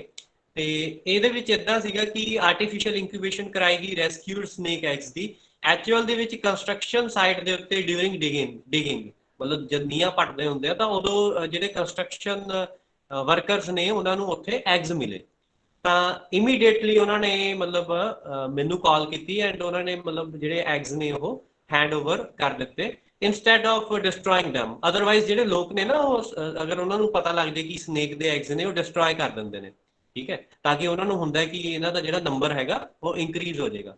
ਬਟ ਦੇਖੋ ਮਤਲਬ ਜਿਹੜਾ ਹੈਗਾ ਇਹ ਇੱਕ ਪੋਜ਼ਿਟਿਵ ਰਿਸਪੌਂਸ ਆਇਆ, that means people want to coexist with them, ਤੇ ਉਹਨਾਂ ਨੇ ਮਤਲਬ ਹੈਂਡ ਓਵਰ ਕੀਤੇ ਐਗਸ, ਤੇ after incubation of 2 months or so, 2 ਮਹੀਨੇ ਦੀ ਇਨਕਿਊਬੇਸ਼ਨ ਤੋਂ ਬਾਅਦ snakes emerged out of from their shells ਤੇ ਉਹਨਾਂ ਨੂੰ ਪ੍ਰੋਪਰਲੀ ਉਹਨਾਂ ਦੇ ਸੁਟੇਬਲ ਹੈਬਿਟੇਟਸ ਦੇ ਵਿੱਚ ਰਿਲੀਜ਼ ਕਰ ਦਿੱਤਾ ਗਿਆ। ਸੋ ਇਹ ਇੱਕ ਮਤਲਬ ਸਟੋਰੀ ਹੈ ਜਿਹੜੀ ਮਤਲਬ ਸਾਨੂੰ ਹੋਪ ਦਿੰਦੀ ਹੈ। ਨੈਕਸਟ ਇਜ਼ ਮਤਲਬ ਕਿ ਹੁਣ ਥੋੜਾ ਜਿਹਾ ਸਿਗਨੀਫਿਕੈਂਸ ਕੀ ਹੈ ਸਨੇਕਸ ਦਾ, ਜੇਕਰ ਮਤਲਬ ਅਸੀਂ ਉਹਨਾਂ ਇੰਨੀ ਗੱਲ ਕਰਦੇ ਹਾਂ ਕਿ ਸਨੇਕਸ ਨੂੰ ਕੰਜ਼ਰਵ ਕਰਨਾ ਚਾਹੀਦਾ। ਫਸਟ ਇਜ਼ ਦੇ ਮੇਨਟੇਨ ਇਕੋਲੋਜੀਕਲ ਬੈਲੈਂਸ ਨੂੰ ਮੇਨਟੇਨ ਕਰਦੇ ਆ। ਦੂਸਰਾ ਦੇ ਹੈਲਪ ਇਨ ਮੈਨੂਫੈਕਚਰਿੰਗ ਲਾਈਫ ਸੇਵਿੰਗ ਡਰੱਗਸ, ਜਿਵੇਂ ਜਿਹੜਾ ਐਂਟੀਵੈਨਮ ਸੀਰਮ ਹੈ ਅਸੀਂ ਪਹਿਲਾਂ ਵੀ ਡਿਸਕਸ ਕੀਤਾ, ਉਹ ਇਟਸੈਲਫ ਸਨੇਕ ਦੇ ਵੈਨਮ ਤੋਂ ਹੀ ਬਣਦਾ, ਠੀਕ ਹੈ, ਜਿਹਦਾ ਇੰਜੈਕਸ਼ਨ ਤੁਹਾਡੇ ਲੱਗੇਗਾ ਜਦ ਤੁਹਾਨੂੰ ਸਨੇਕ ਬਾਈਟ ਕਰ ਜਾਏਗਾ ਜਾਂ ਸਨੇਕ ਬਾਈਟ ਕਰਦਾ ਕਿਸੇ ਪਰਸਨ ਨੂੰ, ਤਾਂ ਜਿਹੜਾ ਇੰਜੈਕਸ਼ਨ ਲੱਗੇਗਾ ਟੂ ਟ੍ਰੀਟ ਯੂ ਉਹ ਐਂਟੀਵੈਨਮ ਸੀਰਮ ਹੋਏਗਾ ਔਰ ਇਹ ਸਨੇਕ ਦੇ ਵੈਨਮ ਤੋਂ ਹੀ ਤਿਆਰ ਹੁੰਦਾ। ਹੁਣ ਉਸ ਤੋਂ ਇਲਾਵਾ ਜਿਹੜਾ ਸਨੇਕ ਦਾ ਵੈਨਮ ਹੈ ਇਹਦਾ ਮੈਡੀਕਲ ਜਾਂ ਬਾਇਓਮੈਡੀਕਲ ਰਿਸਰਚ ਦੇ ਵਿੱਚ ਵੀ ਬਹੁਤ ਸਕੋਪ ਹੈ, ਕਿਉਂਕਿ ਇਹਦੇ ਵਿੱਚ ਕੁਝ ਇੱਦਾਂ ਦੇ ਬਾਇਓ ਐਕਟਿਵ ਮੋਲੀਕਿਊਲਸ ਨੇ ਜਿਹੜੇ ਮਤਲਬ ਬਹੁਤ ਸਾਰੇ ਡਿਸਆਰਡਰਸ ਨੂੰ ਜਾਂ ਬਹੁਤ ਸਾਰੇ ਡਿਜ਼ੀਜ਼ਸ ਨੂੰ ਟ੍ਰੀਟ ਕਰਨ ਦੇ ਵਿੱਚ ਹੈਲਪਫੁਲ ਹੋ ਸਕਦੇ ਹਨ।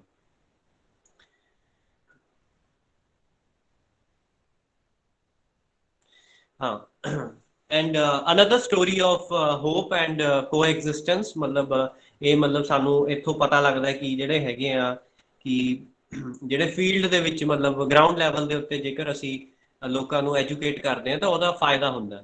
ਸੋ ਜਿਹੜਾ ਐਰੋਡ ਮੈਨ ਹੈ, ਹੀ ਇਜ਼ ਮਦਨ ਲਾਲ, ਵਿਲੇਜਰ ਹੈ, ਇਹ ਸਿੰਪਲ ਜਿਹਾ ਮਤਲਬ ਟਾਟਾ ਇਸ ਡਰਾਈਵਰ ਹੈ, ਛੋਟਾ ਜਿਹਾ ਮਤਲਬ ਛੋਟਾ ਹਾਥੀ ਡਰਾਈਵ ਕਰਦਾ ਹੈ, ਔਰ ਇਹਨੇ ਇੱਕ ਬਲੂ ਬੁੱਲ ਦੇ ਕਾਫ ਨੂੰ ਰੈਸਕਿਊ ਕੀਤਾ।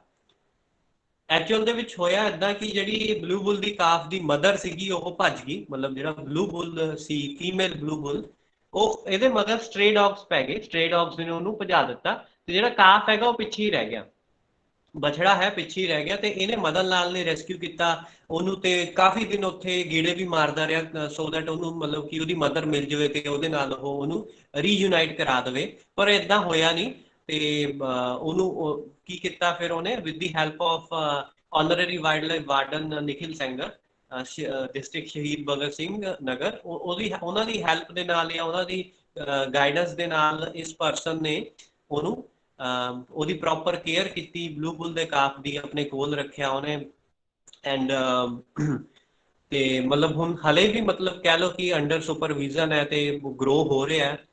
ਸੋ these are all the examples ਕਿ ਮਤਲਬ ਜੇਕਰ ਲੋਕਾਂ ਨੂੰ ਅਸੀਂ ਐਜੂਕੇਟ ਜਾਂ ਅਵੇਅਰ ਕਰਦੇ ਹਾਂ ਤਾਂ ਉਹਦਾ ਕਿਤੇ ਨਾ ਕਿਤੇ ਇੰਪੈਕਟ ਜ਼ਰੂਰ ਜਾਂਦਾ। ਸੋ ਪ੍ਰੋਬਲਮ ਇਹੀ ਹੈ ਕਿ ਅਸੀਂ ਗੱਲ ਨਹੀਂ ਕਰਦੇ ਇਹ ਟੌਪਿਕ ਦੇ ਬਾਰੇ ਨਾਰਮਲੀ, ਸਿਰਫ ਵਾਈਲਡ ਲਾਈਫ ਵੀਕ ਆਏਗਾ ਤਾਂ ਅਸੀਂ ਗੱਲ ਕਰ ਲਵਾਂਗੇ ਤਾਂ ਠੀਕ ਹੈ, ਬਟ ਅਦਰਵਾਈਜ਼ ਮਤਲਬ ਅਸੀਂ ਮਤਲਬ ਇਹ ਚੀਜ਼ਾਂ ਬਾਰੇ ਗੱਲਬਾਤ ਨਹੀਂ ਕਰਦੇ ਹੈਗੇ, ਇਹਨੂੰ ਅਸੀਂ ਕਾਮਨ ਡਿਸਕਸ਼ਨਸ ਦਾ ਪਾਰਟ ਨਹੀਂ ਬਣਾਉਂਦੇ, ਠੀਕ ਹੈ। ਅਗਰ ਅਸੀਂ ਇਹਨੂੰ ਥੋੜਾ ਜਿਹਾ ਕਾਮਨ ਬਣਾ ਲਈਏ ਚੀਜ਼ ਨੂੰ ਤਾਂ ਸਾਰੇ ਜਿਹੜੇ ਹੈਗੇ ਆ ਕਮਿਊਨਿਟੀ ਦੇ ਮੈਂਬਰਸ ਹੈਲਪ ਕਰ ਸਕਦੇ ਆ for the wildlife conservation, ਤੇ ਜਿਹੜਾ ਕੋਈ ਵੀ ਮਤਲਬ ਕਨਫਲਿਕਟ ਹੈਗਾ ਉਹਨੂੰ ਮੈਨੇਜ ਕਰਨ ਦੇ ਵਿੱਚ ਵੀ।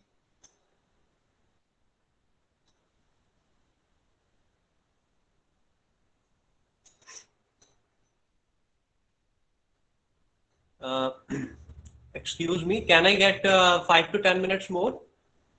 5-10 मिनट अगर ज्यादा मिल जाए तो 5 minutes और 6 minutes। Yes sir। I want to show you something regarding snake bites, है ना। snake bite ਦੇ ਬਾਰੇ ਵੀ knowledge ਹੋਣੀ ਜ਼ਰੂਰੀ ਆ ਕਮਿਊਨਿਟੀ ਨੂੰ, ਔਰ ਅੱਗੇ ਤੁਸੀਂ ਵੀ ਇਹ ਜਿਹੜੀ ਹੈਗੀ ਆ knowledge ਹੈਗੀ ਆ ਕਿਸੇ ਨੂੰ ਟ੍ਰਾਂਸਫਰ ਕਰ ਸਕਦੇ ਹੋ ਔਰ ਕਿਸੇ ਦੀ ਲਾਈਫ ਸੇਵ ਹੋ ਸਕਦੀ ਹੈ। So these are facts and first aid and prevention of snake bites. Is it visible? Sir, you can take 10 minutes more. Okay, okay. So देखो मतलब कुछ ਕੁ ਫੈਕਟ ਨੇ, ਕੁਝ ਕੁ ਮੈਥਡਸ ਨੇ ਜਿਹਦੇ ਨਾਲ ਅਸੀਂ ਸਨੇਕ ਬਾਈਟ ਨੂੰ ਪ੍ਰੀਵੈਂਟ ਕਰ ਸਕਦੇ ਹਾਂ, ਤੇ ਕੁਝ ਕੁ ਮਤਲਬ ਜਿਹੜੀ ਇਨਫੋਰਮੇਸ਼ਨ ਹੈ ਰਿਗਾਰਡਿੰਗ ਸਨੇਕ ਬਾਈਟ ਜੋ ਜ਼ਰੂਰੀ ਹੈ। ਹਾਂਜੀ, ਸੋ ਇਹ ਤਾਂ ਸਾਨੂੰ ਪਤਾ ਹੀ ਹੈ ਕਿ 45,000 ਦੇ ਕਰੀਬ ਲੋਕੀ ਮਰ ਜਾਂਦੇ ਨੇ ਡਿਊ ਟੂ ਸਨੇਕ ਬਾਈਟ, ਹੈ ਨਾ। ਸੋ ਪਰ ਜਿਹੜੀਆਂ ਲੈਸ ਦੈਨ 10% ਸਨੇਕ ਬਾਈਟਸ ਆ ਉਹੀ ਲੀਥਲ ਹੁੰਦੀਆਂ ਨੇ, ਕਿਉਂਕਿ ਜਿਹੜੇ 290 ਸਪੀਸੀਜ਼ ਸਨੇਕਸ ਦੀਆਂ ਇੰਡੀਆ ਦੇ ਵਿੱਚ ਪਾਈਆਂ ਜਾਂਦੀਆਂ ਉਹਦੇ ਵਿੱਚ ਕੁਝ ਕੁ ਨਸਲਾਂ ਹੀ ਹੈ ਜਿਹੜੀਆਂ ਮਤਲਬ ਇੰਨੀਆਂ ਕੁ ਵੈਨਮਸ ਨੇ ਉਹ ਹਿਊਮਨਸ ਨੂੰ ਹਾਰਮ ਕਰ ਸਕਣ।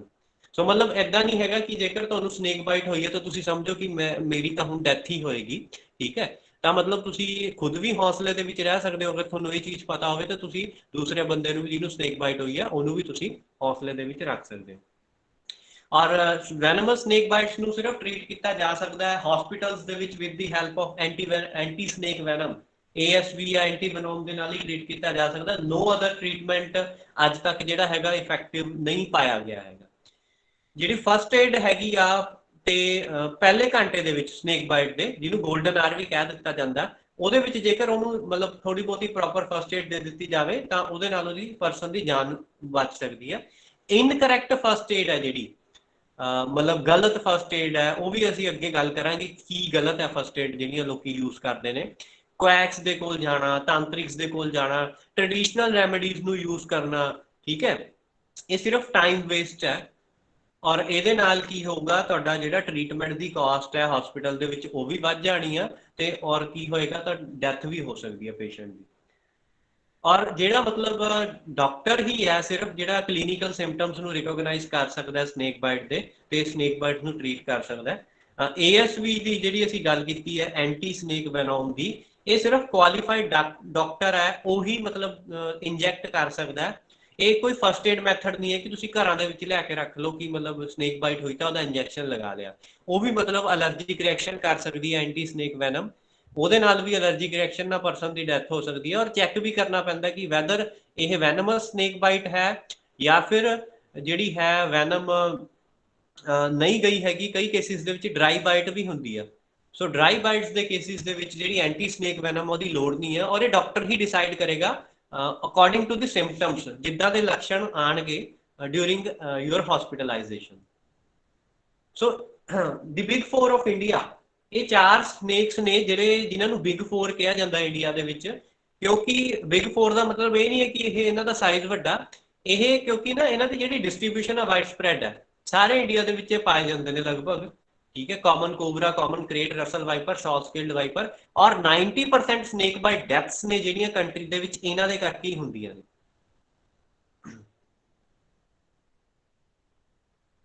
देखो कॉमन कोबरा, नाजा scientific name. So this is a venomous snake, big 4 ਦੇ ਵਿੱਚ ਆ ਜਾਂਦਾ। सेकंड इज कॉमन क्रेट, ਇਹ ਵੀ ਹਾਈਲੀ वेनमस स्नेक ਆ। Third is Russell's viper, again a venomous one, and fourth is short-scaled viper। ਇਹ 4 ਜਿਹੜੇ ਸੱਪ ਨੇ ਮਤਲਬ ਕਹਿ ਲਓ ਕਿ ਇਹ ਮੇਨ ਸਨੇਕਸ ਨੇ ਜਿਨ੍ਹਾਂ ਦੇ ਕਰਕੇ ਸਨੇਕ ਬਾਈਟ ਡੈਥਸ ਹੁੰਦੀਆਂ ਇੰਡੀਆ ਦੇ ਵਿੱਚ। ਸੋ ਹੁਣ ਸਨੇਕ ਬਾਈਟਸ ਨੂੰ ਅਵੋਇਡ ਕਿੱਦਾਂ ਕੀਤਾ ਜਾਵੇ? ਜਦ ਵੀ ਓਪਨ ਏਰੀਆਜ਼ ਦੇ ਵਿੱਚ ਜਾਣਾ ਹੈ ਜਿੱਥੇ ਮਤਲਬ ਥੋੜੀ ਝਾੜੀ ਵੀ ਹੋ ਸਕਦੀ ਹੈ ਜਾਂ ਇਦਾਂ ਦਾ ਏਰੀਆ ਹੈ ਝਾੜੀਆਂ ਵਾਲਾ, ਤਾਂ ਉੱਥੇ ਲੌਂਗ ਜਿਹੜੀਆਂ ਹੈਗੀਆਂ ਪੈਂਟਸ ਵੀਅਰ ਕਰੋ, ਤੇ ਜਿਹੜੇ ਬੂਟਸ ਨੇ ਹਾਈਕਿੰਗ ਵਾਲੇ ਬੂਟਸ ਜਿਹੜੇ ਥੋੜੇ ਜਿਹੇ ਥਿਕ ਹੋਣ ਉਹ ਵੀਅਰ ਕਰਕੇ ਜਾਓ, ਠੀਕ ਹੈ। ਆਲਵੇਜ਼ ਪ੍ਰੀਵੈਂਸ਼ਨ ਮੈਥਡ ਹੈ ਇਹ। ਈਵਨਿੰਗ ਤੇ ਨਾਈਟ ਟਾਈਮ ਦੇ ਉੱਤੇ ਹਮੇਸ਼ਾ ਫਲੈਸ਼ ਲਾਈਟ ਨਾਲ ਲੈ ਕੇ ਜਾਣਾ ਜ਼ਰੂਰੀ ਹੈ, ਅਦਰਵਾਈਜ਼ ਤੁਸੀਂ ਸਨੇਕ ਦੇ ਉੱਤੇ ਪੈਰ ਰੱਖ ਸਕਦੇ ਹੋ ਔਰ it can lead to snake bite. ਜ਼ਿਆਦਾਤਰ ਬਾਈਟਸ ਜਿਹੜੀਆਂ ਹੈਗੀਆਂ ਇਸੀ ਸਿਨੈਰੀਓ 'ਚ ਹੁੰਦੀਆਂ ਨੇ। ਥਰਡ ਹੈ ਕਿ ਜਿਹੜੇ ਡਾਰਕ ਕਾਰਨਰ ਹੈ, ਗੈਪ ਹੈ, ਉੱਥੇ ਆਪਣਾ ਹੱਥ ਨਾ ਪਾਓ, ਉੱਥੇ ਟਾਰਚ ਮਾਰੋ ਪਹਿਲਾਂ, ਜਾਂ ਫਿਰ ਮਤਲਬ ਉੱਥੇ ਤੁਸੀਂ ਕੋਈ ਸਟਿਕ ਯੂਜ਼ ਕਰੋ ਉਹਨੂੰ ਮਤਲਬ ਸਮਾਨ ਵਗੈਰਾ ਹਟਾਉਣ ਦੇ ਵਾਸਤੇ। ਸਨੇਕਸ ਜਿਹੜੇ ਹੈਗੇ ਇਦਾਂ ਦੇ ਡਾਰਕ ਕਾਰਨਰ ਗੈਪਸ ਦੇ ਵਿੱਚ ਅਕਸਰ ਲੁਕ ਜਾਂਦੇ ਨੇ। ਲੱਕੜਾਂ ਦਾ ਢੇਰ ਹੋਵੇ, ਰੋੜੇ ਰੂੜੇ ਪਏ ਹੋਣ, ਸਟੋਨਸ ਹੋਣ, ਹੈ ਨਾ, ਇਹ ਪਰਫੈਕਟ ਹਾਈਡਿੰਗ ਪਲੇਸਿਸ ਬਣ ਜਾਂਦੇ ਆ ਸਨੇਕ ਦੇ ਵਾਸਤੇ। ਔਰ ਜਦੋਂ ਵੀ ਤੁਸੀਂ ਕਲੀਨਿੰਗ ਕਰਨੀ ਹੈ ਜਾਂ ਹੈਂਡਲਿੰਗ ਕਰਨੀ ਹੈ ਇਦਾਂ ਦੀ ਵੁੱਡ ਦੀ ਜਾਂ ਇਦਾਂ ਦੀ ਤੁਸੀਂ ਕਹਿ ਲਓ ਰੋੜਿਆਂ ਵਗੈਰਾ ਦੀ, ਤਾਂ ਉਹ ਕੇਅਰਫੁਲੀ ਕਰਨੀ ਹੈ। ਤੁਸੀਂ ਮੰਨ ਕੇ ਚੱਲਣਾ ਹੈ ਕਿ there must be a snake, ਉੱਥੇ ਕੋਈ ਸਨੇਕ ਹੋ ਸਕਦਾ। Yes, it is most important, do not sleep on the floor in snake prone area. Floor ਦੇ ਉੱਤੇ ਸੋਣਾ specially in the summer season and in the monsoon ਇੱਕ suicidal attempt ਹੈ, ਕਿਉਂਕਿ ਜਿਹੜੇ ਕਾਮਨ ਕ੍ਰੇਟਸ ਨੇ ਉਹ ਆਫਨ ਅਕਸਰ ਇਦਾਂ ਹੁੰਦਾ ਕਿ ਉਹ ਬਿਸਤਰੇ ਦੇ ਵਿੱਚ ਵੜ ਜਾਂਦੇ ਨੇ। ਕੇਸਿਸ ਤਾਂ ਇਦਾਂ ਦੇ ਵੀ ਪਤਾ ਲੱਗਦੇ ਕਿ ਈਵਨ ਦੇ ਕ੍ਰੋਲ ਓਵਰ ਦੀ ਬੈੱਡ ਦੇ ਉੱਤੇ ਚੜ੍ਹਦੇ ਹੁੰਦੇ ਆ, ਬਿਸਤਰੇ ਦੇ ਵਿੱਚ ਚਲੇ ਜਾਂਦੇ ਨੇ। ਔਰ ਬਿਸਤਰੇ ਦੇ ਵਿੱਚ ਉਹਨਾਂ ਦਾ ਜਾਣ ਦਾ ਇੱਕ ਮੇਨ ਰੀਜ਼ਨ ਹੁੰਦਾ heat. They are completely nocturnal. Common krait ਜਿਹਦੀ ਅਸੀਂ ਪਹਿਲਾਂ ਇਮੇਜ ਵੀ ਦੇਖੀ ਹੈ, ਕੰਪਲੀਟਲੀ ਨੋਕਟਰਨਲ ਨੇ, ਡੇ ਲਾਈਟ ਦੇ ਵਿੱਚ ਨਿਕਲਦੇ ਨਹੀਂ ਹੈ ਤੇ ਸਨ ਤੋਂ ਉਹ ਮਤਲਬ ਕਹਿ ਲਓ ਜਿਹੜੀ ਹੈ ਵਾਰਮਥ ਨਹੀਂ ਲੈਂਦੇ। ਤੇ ਕਰਦੇ ਕੀ ਆ ਉਹ ਲੋਕਾਂ ਦੇ ਜਿਹੜੇ ਬਿਸਤਰੇ ਆ ਉਹਨਾਂ ਦੇ ਵਿੱਚ ਵੜ ਜਾਂਦੇ ਨੇ ਔਰ ਜਿਹੜੀ ਹਿਊਮਨ ਬੋਡੀ ਹੈ ਉਹਦੀ ਹੀਟ ਲੈਂਦੇ ਨੇ। ਇਹ ਹਿਊਮਨ ਬੋਡੀ ਤੋਂ ਹੀਟ ਲੈਣ ਦੀ ਕੋਸ਼ਿਸ਼ ਕਰਦੇ ਆ। ਔਰ ਜਦ ਵੀ ਕੋਈ ਪਰਸਨ ਇਹਨਾਂ ਦੇ ਉੱਤੇ ਮਤਲਬ ਕਹਿ ਲਓ ਪਾਸਾ ਲੈ ਲੈਂਦਾ, ਉਹ ਨੀਚੇ ਦਬ ਜਾਂਦਾ ਤੇ ਇਹ ਬਾਈਟ ਕਰ ਦਿੰਦਾ। ਔਰ ਸਭ ਤੋਂ ਬੁਰੀ ਗੱਲ ਇਹ ਹੈ ਕਿ ਜਿਹੜਾ ਕਾਮਨ ਕ੍ਰੇਟ ਹੈ ਇਹਦੀ ਜਿਹੜੀ ਬਾਈਟ ਹੈ, ਇਹਦੀ ਬਾਈਟ ਦੇ ਨਾਲ ਕੋਈ ਇਹਦੀ ਬਾਈਟ ਦੇ ਕਰਕੇ ਕੋਈ ਮਤਲਬ ਲੋਕਲ ਸਿੰਪਟਮ ਬਹੁਤ ਘੱਟ ਆਉਂਦੇ ਨੇ। ਦੈਟ ਮੀਨਸ ਤੁਹਾਨੂੰ ਏਦਾਂ ਲੱਗੇਗਾ ਕਿ ਨੀਂਦ ਦੇ ਵਿੱਚ ਤੁਹਾਨੂੰ ਏਦਾਂ ਲੱਗਣਾ ਕਿ ਮੱਛਰ ਨੇ ਬਾਈਟ ਕੀਤਾ। ਔਰ ਲੋਕੀ ਜਿਹੜੇ ਅਕਸਰ ਹੈਗੇ ਆ ਉਹ ਸਵੇਰੇ ਉੱਠਦੇ ਹੀ ਨਹੀਂ ਆ, ਏਦਾਂ ਹੁੰਦਾ ਬਹੁਤ ਸਾਰੇ ਕੇਸਿਸ ਦੇ ਵਿੱਚ। ਯੈਸ, ਅਗਰ ਕੋਈ ਸਨੇਕ ਨੂੰ ਦੇਖਦੇ ਹੋ ਤਾਂ ਉਹਨੂੰ ਡਿਸਟਰਬ ਨਾ ਕਰੋ, ਅਵੋਇਡ ਕਰੋ ਉਹਨੂੰ, ਤੇ ਉਹ ਤੁਹਾਨੂੰ ਹਾਰਮ ਨਹੀਂ ਕਰੇਗਾ ਬਿਕੋਜ਼ ਦੇ ਆਰ ਡਿਫੈਂਸਿਵ ਨਾਟ ਅਫੈਂਸਿਵ। ਮਤਲਬ ਉਹਨਾਂ ਦਾ ਏਦਾਂ ਨਹੀਂ ਹੁੰਦਾ ਕਿ ਉਹਨਾਂ ਨੇ ਹਿਊਮਨ ਦੇਖ ਲਿਆ ਤਾਂ ਅਟੈਕ ਕਰਨ ਆ ਜਾਣਗੇ, ਦੇ ਆਰ ਡਿਫੈਂਸਿਵ। ਅਗਰ ਤੁਸੀਂ ਮਤਲਬ 4 ਕਦਮ ਉਹਦੇ ਵੱਲ ਅੱਗੇ ਵਧਾ ਰਹੇ ਹੋ ਤਾਂ ਹੀ ਉਹ ਮਤਲਬ ਤੁਹਾਨੂੰ ਅਟੈਕ ਕਰੇਗਾ। ਲਾਸਟ ਇਜ਼ ਕਿ never attempt to rescue snakes.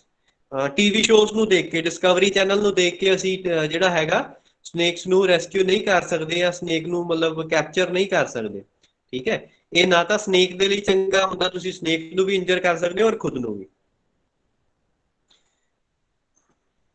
ਹੁਣ ਕਿਹੜੇ ਲੋਕੀ ਹੈ ਜਿਹੜੇ ਜ਼ਿਆਦਾ ਸਨੇਕ ਬਾਈਟ ਪ੍ਰੋਨ ਹੈਗੇ ਨੇ?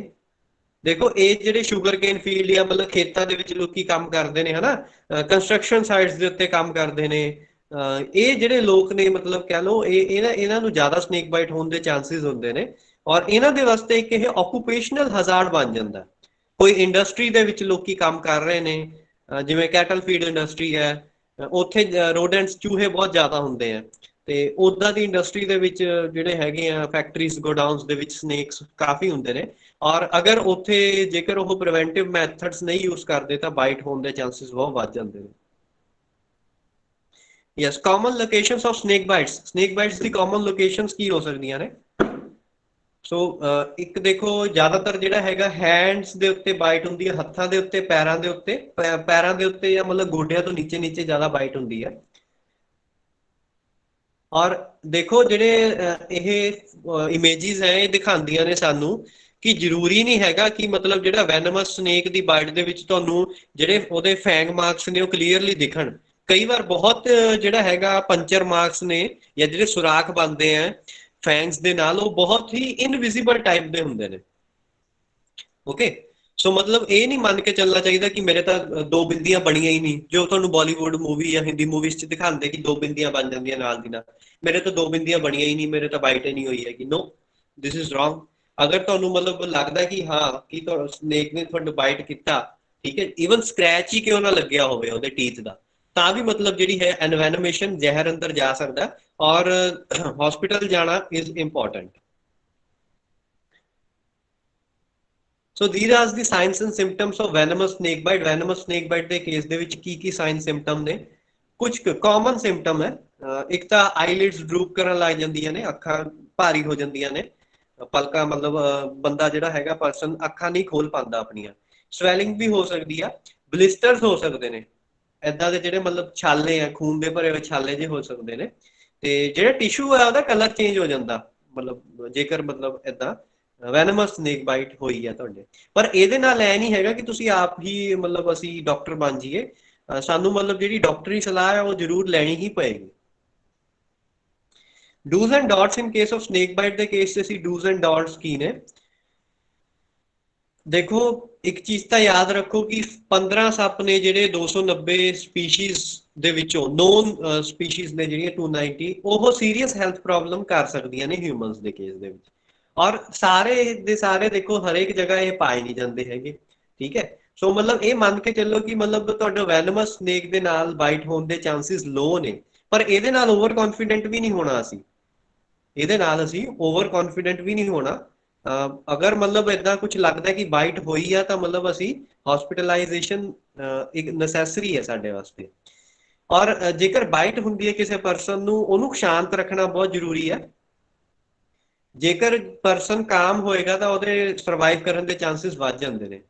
ਓਕੇ, ਔਰ ਡੂ ਇਟ ਰਾਈਟ, ਮਤਲਬ ਇੱਕ ਤਾਂ ਰੀਐਸ਼ੋਰ ਕਰੋ ਪੇਸ਼ੈਂਟ ਨੂੰ, ਉਹਨੂੰ ਸ਼ਾਂਤ ਕਰੋ, ਉਹਨੂੰ ਕਹੋ ਕਿ ਤਸੱਲੀ ਦਿਓ ਉਹਨੂੰ ਕਿ ਨਹੀਂ ਨਹੀਂ ਕੁਝ ਨਹੀਂ ਹੁੰਦਾ, ਇਟ ਇਜ਼ ਟ੍ਰੀਟੇਬਲ, ਤੂੰ ਠੀਕ ਹੋ ਜਾਏਗਾ। Second is ਇਮੋਬਿਲਾਈਜ਼।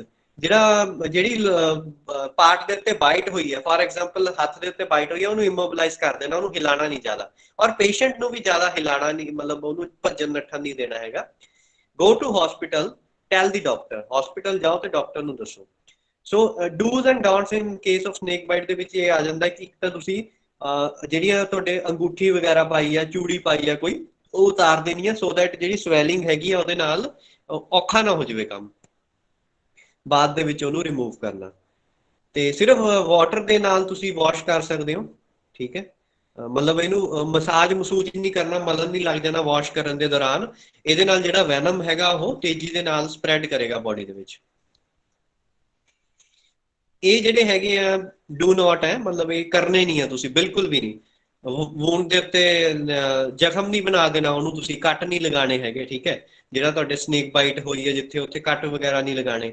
ਵੈਨਮ ਨੂੰ ਸਕ ਕਰਨਾ ਫੁਲਿਸ਼ ਐਕਟੀਵਿਟੀ ਹੈ, ਕੁਝ ਨਹੀਂ ਬਾਹਰ ਆਉਂਦਾ। ਵੈਨਮ ਇੱਕ ਵਾਰ ਜਦੋਂ ਸਰਕੂਲੇਟਰੀ ਸਿਸਟਮ ਦੇ ਵਿੱਚ ਚਲਾ ਗਿਆ ਤਾਂ ਉਹਨੂੰ ਇੰਪੋਸੀਬਲ ਆ ਉਹਨੂੰ ਤੁਸੀਂ ਸਕ ਕਰਕੇ ਬਾਹਰ ਕੱਢਣਾ।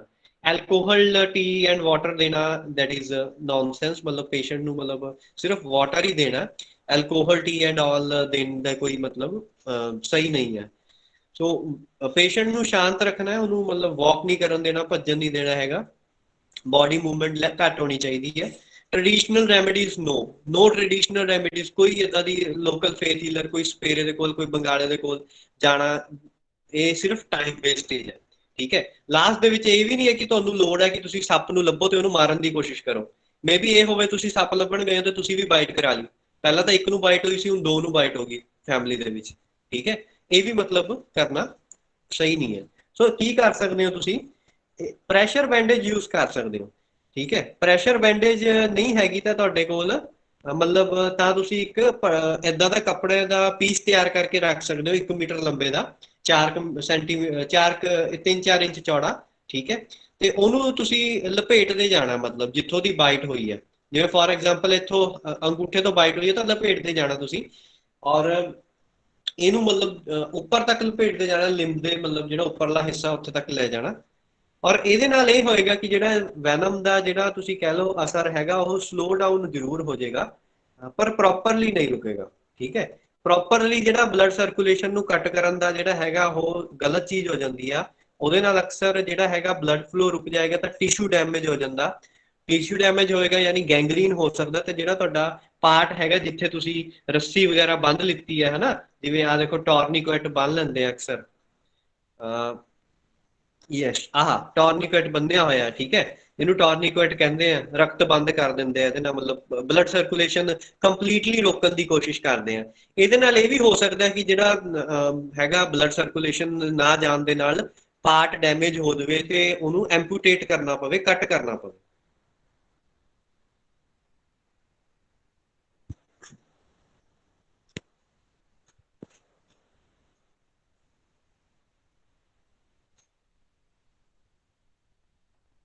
So this was all about how to avoid snake bites, what to do and what not to do in case of snake bites. And ਇਹ ਇੱਕ ਸਾਡੀ moral responsibility ਉਹ ਬਣ ਜਾਂਦੀ ਆ ਕਿ ਜੇਕਰ ਮਤਲਬ ਸਾਡੀ ਵਿਸਿਨਿਟੀ ਦੇ ਵਿੱਚ ਜਾਂ ਸਾਡੇ ਮਤਲਬ ਘਰ ਦੇ ਵਿੱਚ ਜਾਂ ਕਿਸੇ ਹੋਰ ਜਗ੍ਹਾ ਦੇ ਉੱਤੇ ਸਨੇਕ ਹੈ ਤਾਂ ਅਸੀਂ ਉਹਨੂੰ ਮਾਰਨ ਦੀ ਬਜਾਏ ਅਸੀਂ ਕੋਈ ਜਿਹੜਾ ਹੈਗਾ ਕੋਈ ਚੰਗੇ ਰੈਸਕਿਊਅਰ ਦੇ ਨਾਲ ਕੰਟੈਕਟ ਕੀਤਾ ਜਾਵੇ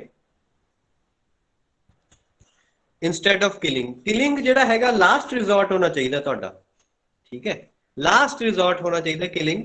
ਇਦਾਂ ਨਹੀਂ ਹੈਗਾ ਕਿ ਮਤਲਬ ਤੁਸੀਂ ਪਹਿਲਾਂ ਹੀ ਮਤਲਬ ਜਿਹੜੀ ਸਾਰੀ ਫੈਮਿਲੀ ਹੈ ਡੰਡੇ ਚੱਕ ਕੇ ਤੁਰ ਜਾਓ, ਠੀਕ ਹੈ। ਉਹਦੇ ਨਾਲ ਇਹ ਵੀ ਹੋ ਸਕਦਾ ਕਿ ਤੁਹਾਨੂੰ ਖੁਦ ਨੂੰ ਹੀ ਬਾਈਟ ਹੋ ਜਾਵੇ, ਕਿਉਂਕਿ ਕਿਸੇ ਵੀ ਐਨੀਮਲ ਨੂੰ ਜਿਹੜਾ ਹੈ ਪਸੰਦ ਨਹੀਂ ਹੁੰਦਾ ਹੈਗਾ ਮਰਨਾ, ਕਿਸੇ ਵੀ ਐਨੀਮਲ ਨੂੰ, ਈਵਨ ਹਿਊਮਨ ਨੂੰ ਵੀ ਕਿਸੇ ਨੂੰ ਮਰਨਾ ਪਸੰਦ ਨਹੀਂ ਹੁੰਦਾ। ਜੇਕਰ ਤੁਸੀਂ ਉਹਨੂੰ ਮਾਰਨ ਦੀ ਕੋਸ਼ਿਸ਼ ਕਰੋਗੇ ਅਲਟੀਮੇਟਲੀ ਉਹ 10 ਟਾਈਮਸ 20 ਟਾਈਮਸ ਫੋਰਸ ਦੇ ਨਾਲ ਜਿੰਨੀ ਕੁ ਉੱਚ ਜਾਨ ਹੋਏਗੀ ਉਹ ਤੁਹਾਡੇ ਉੱਤੇ ਅਟੈਕ ਜ਼ਰੂਰ ਕਰੇਗਾ।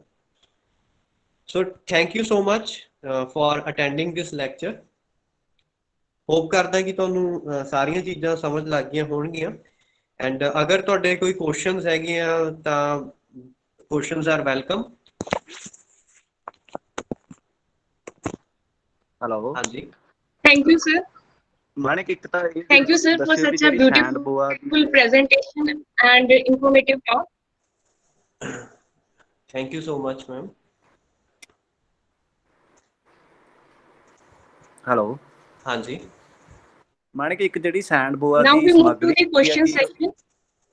ਕਿ ਉਹ ਸੈਂਡਬੋਆ ਦੀ ਸਮਗਲਿੰਗ ਲਈ ਸੱਚੀ ਪੈਸਾ ਕਮਾਉਂਦੇ ਆ ਲੋਕ, ਜਾਂ ਇੱਕ ਮਿੱਥ ਬਣਾਇਆ ਹੋਇਆ ਜਿਹਦੇ ਨਾਲ ਯੂਜ਼ ਕਰਦੇ ਆ ਸੈਂਡਬੋਆ ਨੂੰ? ਕਿਉਂਕਿ ਮੈਂ ਕੱਲ ਪਰਸੋਂ ਵੀ ਦੇਖਿਆ 2 ਬੰਦੇ ਯੂਪੀ ਦੇ ਸੀ, ਉਹਨਾਂ ਨੇ ਇੱਕ ਸੈਂਡਬੋਆ ਫੜੀ ਤੇ ਉਹਨੂੰ ਲੈ ਕੇ ਜਾ ਰਹੇ ਸੀਗੇ। ਸੋ ਪਲੀਜ਼ ਇਹਦੇ ਬਾਰੇ ਵੀ ਅਵੇਅਰ ਕਰਿਓ ਬੱਚਿਆਂ ਨੂੰ। ਐਕਚੁਅਲ ਦੇ ਵਿੱਚ ਇਹ ਇੱਕ ਨਾ ਇੰਟਰਨੈਸ਼ਨਲ ਟ੍ਰੇਡ ਹੈਗਾ। ਇਹ ਸੁਣਨ ਦੇ ਵਿੱਚ ਜ਼ਰੂਰ ਆਉਂਦਾ ਕਿ it is an international trade, but it is illegal. ਮਤਲਬ ਜੇਕਰ ਮਤਲਬ ਕਿਸੇ ਵੀ ਪੁਆਇੰਟ ਦੇ ਉੱਤੇ ਜੇਕਰ ਫੜੇ ਜਾਂਦੇ ਹੋ ਤੁਸੀਂ, ਤਾਂ it is an non bailable offence. ਤੁਸੀਂ ਇੱਦਾਂ ਦਾ ਕੰਮ ਅਗਰ ਸਮਗਲਿੰਗ ਕਰਦੇ ਹੋ ਜਾਂ ਇਹਦੇ ਵਿੱਚ ਤੁਹਾਡੀ ਇਨਵੋਲਵਮੈਂਟ ਫੜੀ ਜਾਂਦੀ ਆ, ਠੀਕ ਹੈ, ਤੇ it is an non bailable offence. 7 years 8 years 10 years ਦੀ ਤੁਹਾਨੂੰ ਕੈਦ ਹੋ ਸਕਦੀ ਹੈ, ਔਰ ਜੁਰਮਾਨਾ ਵੀ ਕਾਫੀ ਹੈਵੀ ਹੋ ਸਕਦਾ ਹੈ। ਇੰਟਰਨੈਸ਼ਨਲ ਲੈਵਲ ਦੇ ਉੱਤੇ ਇਹ ਜ਼ਰੂਰ ਚੱਲਦਾ। ਮਤਲਬ ਜਿਹੜੇ ਥਾਈਲੈਂਡ ਹੈ ਜਾਂ ਮਤਲਬ ਇੱਦਾਂ ਦੇ ਜਿਹੜੀ ਕੰਟਰੀਜ਼ ਹੈ ਉਹਨਾਂ ਦੇ ਵਿੱਚ ਇਹਨਾਂ ਨੂੰ ਮਤਲਬ ਸਮਗਲ ਕੀਤਾ ਜਾਂਦਾ, ਕਿਉਂਕਿ ਜਿਹੜੇ ਬਹੁਤ ਸਾਰੇ ਕੇਸਿਸ ਨੇ ਉਹ ਸਾਹਮਣੇ ਆਉਂਦੇ ਨੇ। ਈਵਨ ਮੀਡੀਆ ਦੇ ਵਿੱਚ ਵੀ ਬਹੁਤ ਸਾਰਾ ਮਤਲਬ ਜਿਹੜਾ ਹੈਗਾ ਮਟੀਰੀਅਲ ਇਹਦੇ ਬਾਰੇ ਅਵੇਲੇਬਲ ਹੈਗਾ ਕਿ ਜਿਹੜੇ ਲੋਕ ਨੇ ਮਤਲਬ ਉਹ ਸਮਗਲ ਕਰਦੇ ਆ, ਪਰ ਅਲਟੀਮੇਟਲੀ ਉਹ ਪਕੜੇ ਹੀ ਜਾਂਦੇ ਨੇ। ਕਿਉਂਕਿ ਜਿਹੜੀ ਹੁਣ ਸਟ੍ਰਿਕਟ ਜਿਹੜੀ ਹੈਗੀ ਆ ਬਾਰਡਰ ਦੇ ਉੱਤੇ ਬਾਰਡਰ ਕ੍ਰਾਸ ਕਰਨਾ ਔਰ ਸਨੇਕ ਨੂੰ ਲੈ ਕੇ ਬਾਰਡਰ ਕ੍ਰਾਸ ਕਰਨਾ, ਦੈਟ ਇਜ਼ ਕਾਫੀ ਮਤਲਬ ਮੁਸ਼ਕਿਲ ਆ, ਹਨਾ। ਤੇ ਉੱਥੇ ਜਿਹੜੀ ਮਤਲਬ ਸਿਕਿਉਰਿਟੀ ਫੋਰਸਿਸ ਹੁੰਦੀਆਂ ਨੇ ਉਹ ਅਕਸਰ ਉਹਨਾਂ ਨੂੰ ਫਾਈਂਡ ਆਊਟ ਕਰ ਹੀ ਲੈਂਦੀਆਂ ਨੇ ਇੱਦਾਂ ਦੇ smuggler. Thank you Manik, thank you.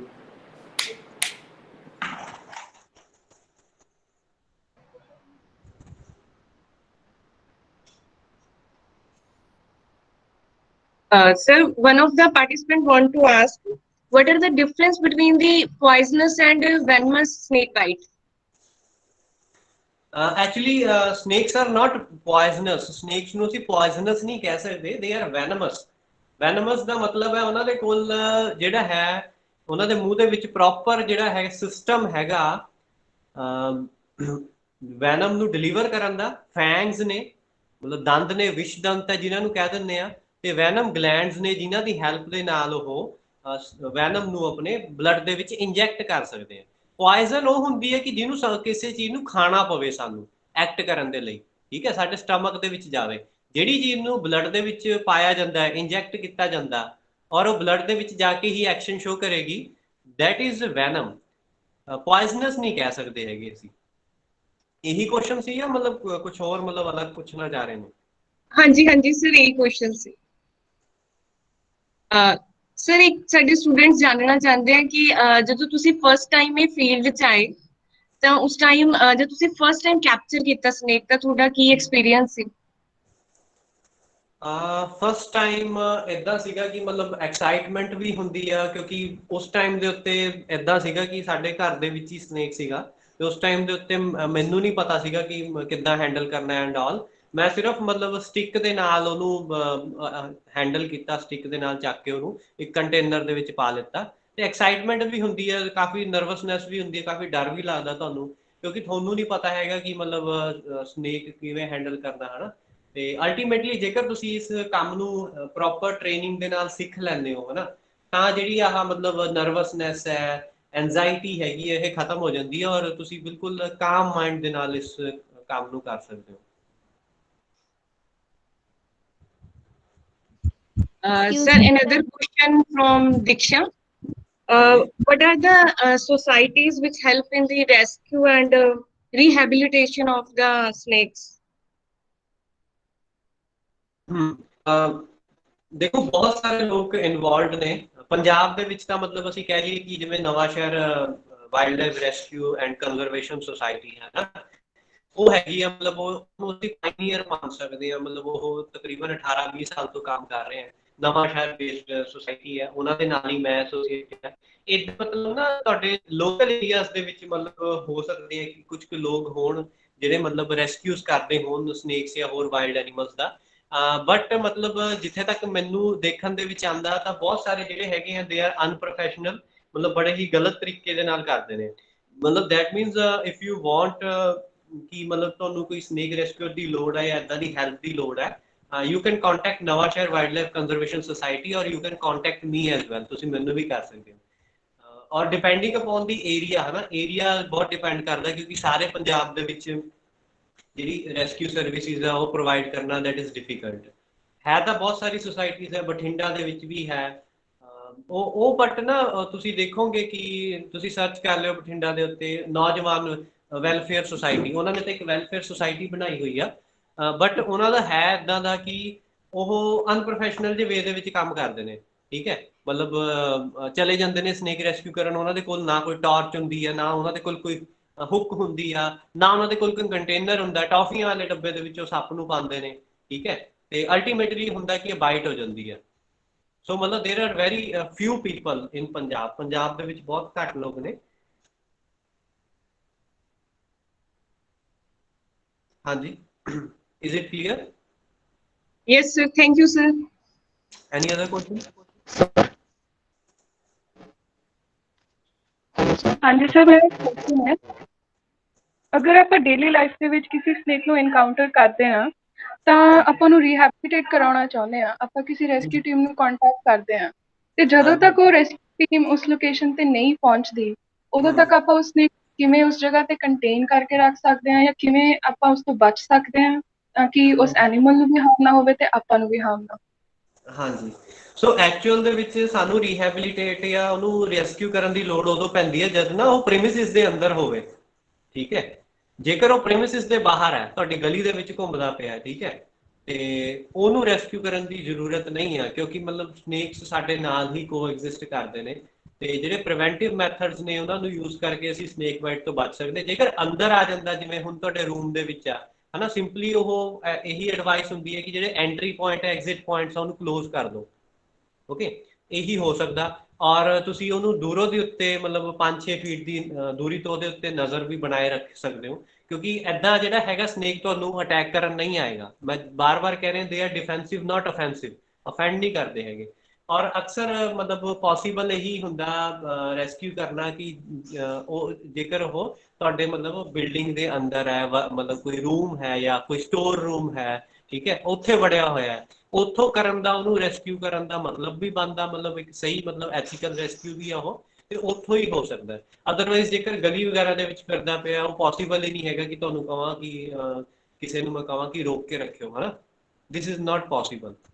ਹਾਂ, ਇਹ ਕਰ ਸਕਦੇ ਹੋ ਕਿ ਇਫ ਪੋਸੀਬਲ ਕਿ ਉਹਦੇ ਉੱਤੇ ਜਿਹੜਾ ਹੈਗਾ ਇੱਕ ਟੱਬ ਸਿੱਟ ਸਕਦੇ ਹੋ, ਦੂਰੋਂ ਦੀ ਬਕਟ ਸਿੱਟ ਸਕਦੇ ਹੋ, ਅਗਰ ਛੋਟਾ ਸਨੇਕ ਹੈਗਾ, ਜਾਂ ਮਤਲਬ ਉਹ ਬੈਠਾ ਹੀ ਹੈ ਹਲੇ, ਮਤਲਬ ਕਿ ਉਹ depend upon the situation, that totally depends upon the situation। ਕਈ ਵਾਰ ਸਿਚੁਏਸ਼ਨ ਇਦਾਂ ਦੀ ਹੁੰਦੀ ਨਹੀਂ, ਬਹੁਤ ਸਾਰੀ ਕਾਲਸ ਆਉਂਦੀ ਹੈ ਕਿ ਜੀ ਸਾਡੇ ਪਲਾਟ ਦੇ ਵਿੱਚ ਸਨੇਕ ਹੈ ਤਾਂ ਕੀ ਕਰੀਏ।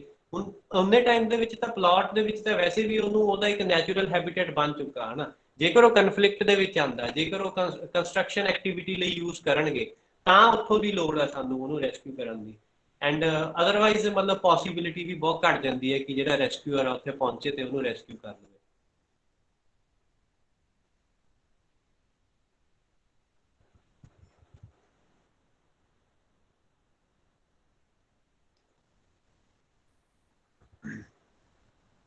हाँ जी,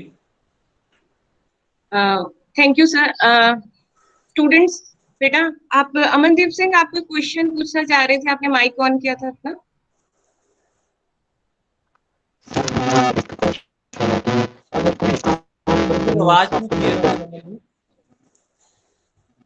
आवाज क्लियर नहीं। बेटा you can type in the chat box. Sir ਕਿਸੇ ਅਗਰ ਆਮ ਬੰਦੇ ਨੂੰ ਸੱਪ ਵਗੈਰਾ ਮਿਲਦਾ ਤਾਂ ਉਹਨੂੰ ਡਿਫਰੈਂਸ਼ੀਏਟ ਕਿਸ ਤਰ੍ਹਾਂ ਕਰਿਆ ਜਾਵੇ ਕਿ ਉਹ ਵੈਨਮਸ ਹੈ ਜਾਂ ਨॉन ਵੈਨਮਸ। ਦੇਖੋ ਮਤਲਬ ਆਮ ਬੰਦੇ ਲਈ ਇਹ ਪੋਸੀਬਲ ਨਹੀਂ ਹੈਗਾ, ਮਤਲਬ ਸਹੀ ਤਰੀਕੇ ਦੇ ਨਾਲ ਕਿ ਉਹ ਆਇਡੈਂਟੀਫਾਈ ਕਰ ਲਵੇ, ਉਹ ਤੁੱਕਾ ਹੀ ਲਗਾ ਸਕਦਾ, ਕਿਉਂਕਿ ਸਨੇਕਸ ਨੂੰ ਕਲਰ ਦੇ ਨਾਲ ਨਹੀਂ ਆਇਡੈਂਟੀਫਾਈ ਕਰ ਸਕਦੇ ਤੁਸੀਂ, ਕਿਉਂਕਿ ਜਿਹੜੇ spectacled cobras for example they are available in brown colours, black colours, bluish black colours, ਠੀਕ ਹੈ, all range of brown to black range ਦੇ ਵਿੱਚ ਹੁੰਦੇ ਨੇ। ਤੇ ਮਤਲਬ ਕੁਝ ਕੁ ਡਿਸਟਿੰਕਟਿਵ ਫੀਚਰਸ ਹੈਗੇ ਨੇ, ਜਿਵੇਂ ਉਹ ਹੁੱਡ ਰੇਸ ਕਰ ਲੈਂਦਾ ਹਨਾ, ਉਹਨੂੰ ਤੁਸੀਂ ਕਹਿ ਸਕਦੇ ਹੋ ਕਿ ਇਹ ਕੋਬਰਾ ਹੈ। ਮਤਲਬ ਤੁਸੀਂ ਇੱਕ ਅੰਦਾਜ਼ਾ ਲਗਾ ਸਕਦੇ ਹੋ, ਬਟ ਤੁਸੀਂ ਐਕੂਰੇਟਲੀ ਨਹੀਂ ਕਰ ਸਕਦੇ ਹੈਗੇ। ਜਿਵੇਂ ਹੁਣ ਤੁਸੀਂ ਦੇਖ ਰਹੇ ਹੋਵੋਗੇ ਕਿ ਜਿਹੜੀ ਬੁੱਕਸ ਦੇ ਵਿੱਚ ਸਾਨੂੰ ਦਿਖਾਇਆ ਜਾਂਦਾ ਕਿ ਜਿਹੜਾ ਪ੍ਰੋਪਰ ਮਤਲਬ ਮੈਥਡ ਹੈ ਸਨੇਕ ਨੂੰ ਆਇਡੈਂਟੀਫਾਈ ਕਰਨ ਦਾ, ਦੈਟ ਇਜ਼ ਸਕੇਲ ਕਾਊਂਟ, ਔਰ ਉਹਦੇ ਹੈਡ ਦੇ ਸਕੇਲ ਦੇਖੋ, ਠੀਕ ਹੈ। ਪਰ ਹੁਣ ਤੁਸੀਂ ਏਦਾਂ ਵੀ ਨਹੀਂ ਕਰ ਸਕਦੇ ਕਿ ਉਹਨੂੰ ਇੰਨੀ ਨੇੜੇ ਉਹਦੀ ਅਬਜ਼ਰਵ ਕਰੋ ਹਨਾ। ਇਹ ਮਤਲਬ ਇੱਕ ਮਤਲਬ ਜਿਹੜਾ ਪਰਸਨ ਫੀਲਡ ਦੇ ਵਿੱਚ ਕੰਮ ਕਰਦਾ ਉਹ ਡੇਲੀ ਦੇਖਦਾ ਸਨੇਕਸ ਨੂੰ, ਉਹਦੇ ਬ੍ਰੇਨ ਦੇ ਵਿੱਚ ਇਮੇਜਸ ਬਣ ਜਾਂਦੀਆਂ ਨੇ ਕਹਿ ਲਓ ਇੱਕ ਤਰ੍ਹਾਂ ਦੀਆਂ, ਕਿ ਇਹਦਾ ਪੈਟਰਨ ਇਦਾਂ ਦਾ, ਮਤਲਬ ਇਹ ਸਨੇਕ ਇਦਾਂ ਦਾ, ਇਹਦੀ ਹੈਡ ਦੀ ਸ਼ੇਪ ਇਦਾਂ ਦੀ ਆ, ਇਹਦੀ ਟੇਲ ਦੀ ਸ਼ੇਪ ਇਦਾਂ ਦੀ, ਇਹਦੇ ਬੋਡੀ ਸਟਰਕਚਰ ਇਦਾਂ ਦਾ। ਤਾਂ ਮਤਲਬ ਕੋਈ ਵੀ ਬੋਡੀ ਪਾਰਟ ਦਿਖ ਜਾਵੇ, ਅਗਰ ਟੇਲ ਦਿਖ ਜਾਵੇ, ਹੈਡ ਦਿਖ ਜਾਵੇ, ਤਾਂ ਉਹ ਪਰਸਨ ਆਈਡੈਂਟੀਫਾਈ ਕਰ ਸਕਦਾ। ਨਾਰਮਲ ਪਰਸਨ ਜਿਹਨੇ ਕਦੇ ਪੜ੍ਹਿਆ ਹੀ ਨਹੀਂ ਹੈਗਾ ਸਨੇਕਸ ਵਗੈਰਾ ਬਾਰੇ, ਉਹਦੇ ਲਈ ਪੋਸੀਬਿਲਿਟੀ ਘੱਟ ਹੈ। ਔਰ ਜਿੱਦਾਂ ਮਤਲਬ ਬਾਇਓਲੋਜੀ ਜਾਂ ਜ਼ੂਲੋਜੀ ਦੇ ਸਟੂਡੈਂਟਸ ਨੇ, ਜੇਕਰ ਉਹ ਕੋਈ ਸਟੂਡੈਂਟ ਇੰਟਰਸਟ ਲੈਂਦਾ ਹੋਵੇ ਤੇ ਉਹਨੇ ਮਤਲਬ ਜਿਹੜੇ ਲੋਕਲ ਸਨੇਕਸ ਦੇ ਬਾਰੇ ਸਟੱਡੀ ਕੀਤੀ ਹੋਵੇ ਤਾਂ ਹੀ ਪੋਸੀਬਲ ਹੈ, ਠੀਕ ਹੈ। ਕਿਉਂਕਿ ਲੋਕਲ ਸਪੀਸ਼ੀਜ਼ ਦੇ ਬਾਰੇ ਵੀ ਤਾਂ ਸਟੱਡੀ ਹੋਣੀ ਚਾਹੀਦੀ ਹੈ ਨਾ। ਜਿਹੜਾ ਡਿਸਕਵਰੀ ਐਂਡ ਆਲ ਦੇ ਉੱਤੇ ਸਾਨੂੰ ਲੋਕਲ ਨਹੀਂ ਨਾ ਦਿਖਾਉਂਦੇ ਹੈਗੇ, ਉੱਥੇ ਤਾਂ ਮਤਲਬ ਤੁਹਾਨੂੰ ਅਫਰੀਕਾ ਦੇ ਸਨੇਕਸ ਬਾਰੇ ਦਿਖਾ ਦੇਣਗੇ, ਆਸਟ੍ਰੇਲੀਆ ਦੇ ਐਂਡ ਆਲ। ਸੋ ਮਤਲਬ ਜੇਕਰ ਤੁਸੀਂ ਮਤਲਬ ਆਇਡੈਂਟੀਫਾਈ ਕਰਨਾ ਚਾਹੁੰਦੇ ਹੋ, ਤੁਹਾਨੂੰ ਪਹਿਲਾਂ ਉਹਦੇ ਬਾਰੇ ਸਟੱਡੀ ਜ਼ਰੂਰ ਕਰਨੀ ਪਏਗੀ।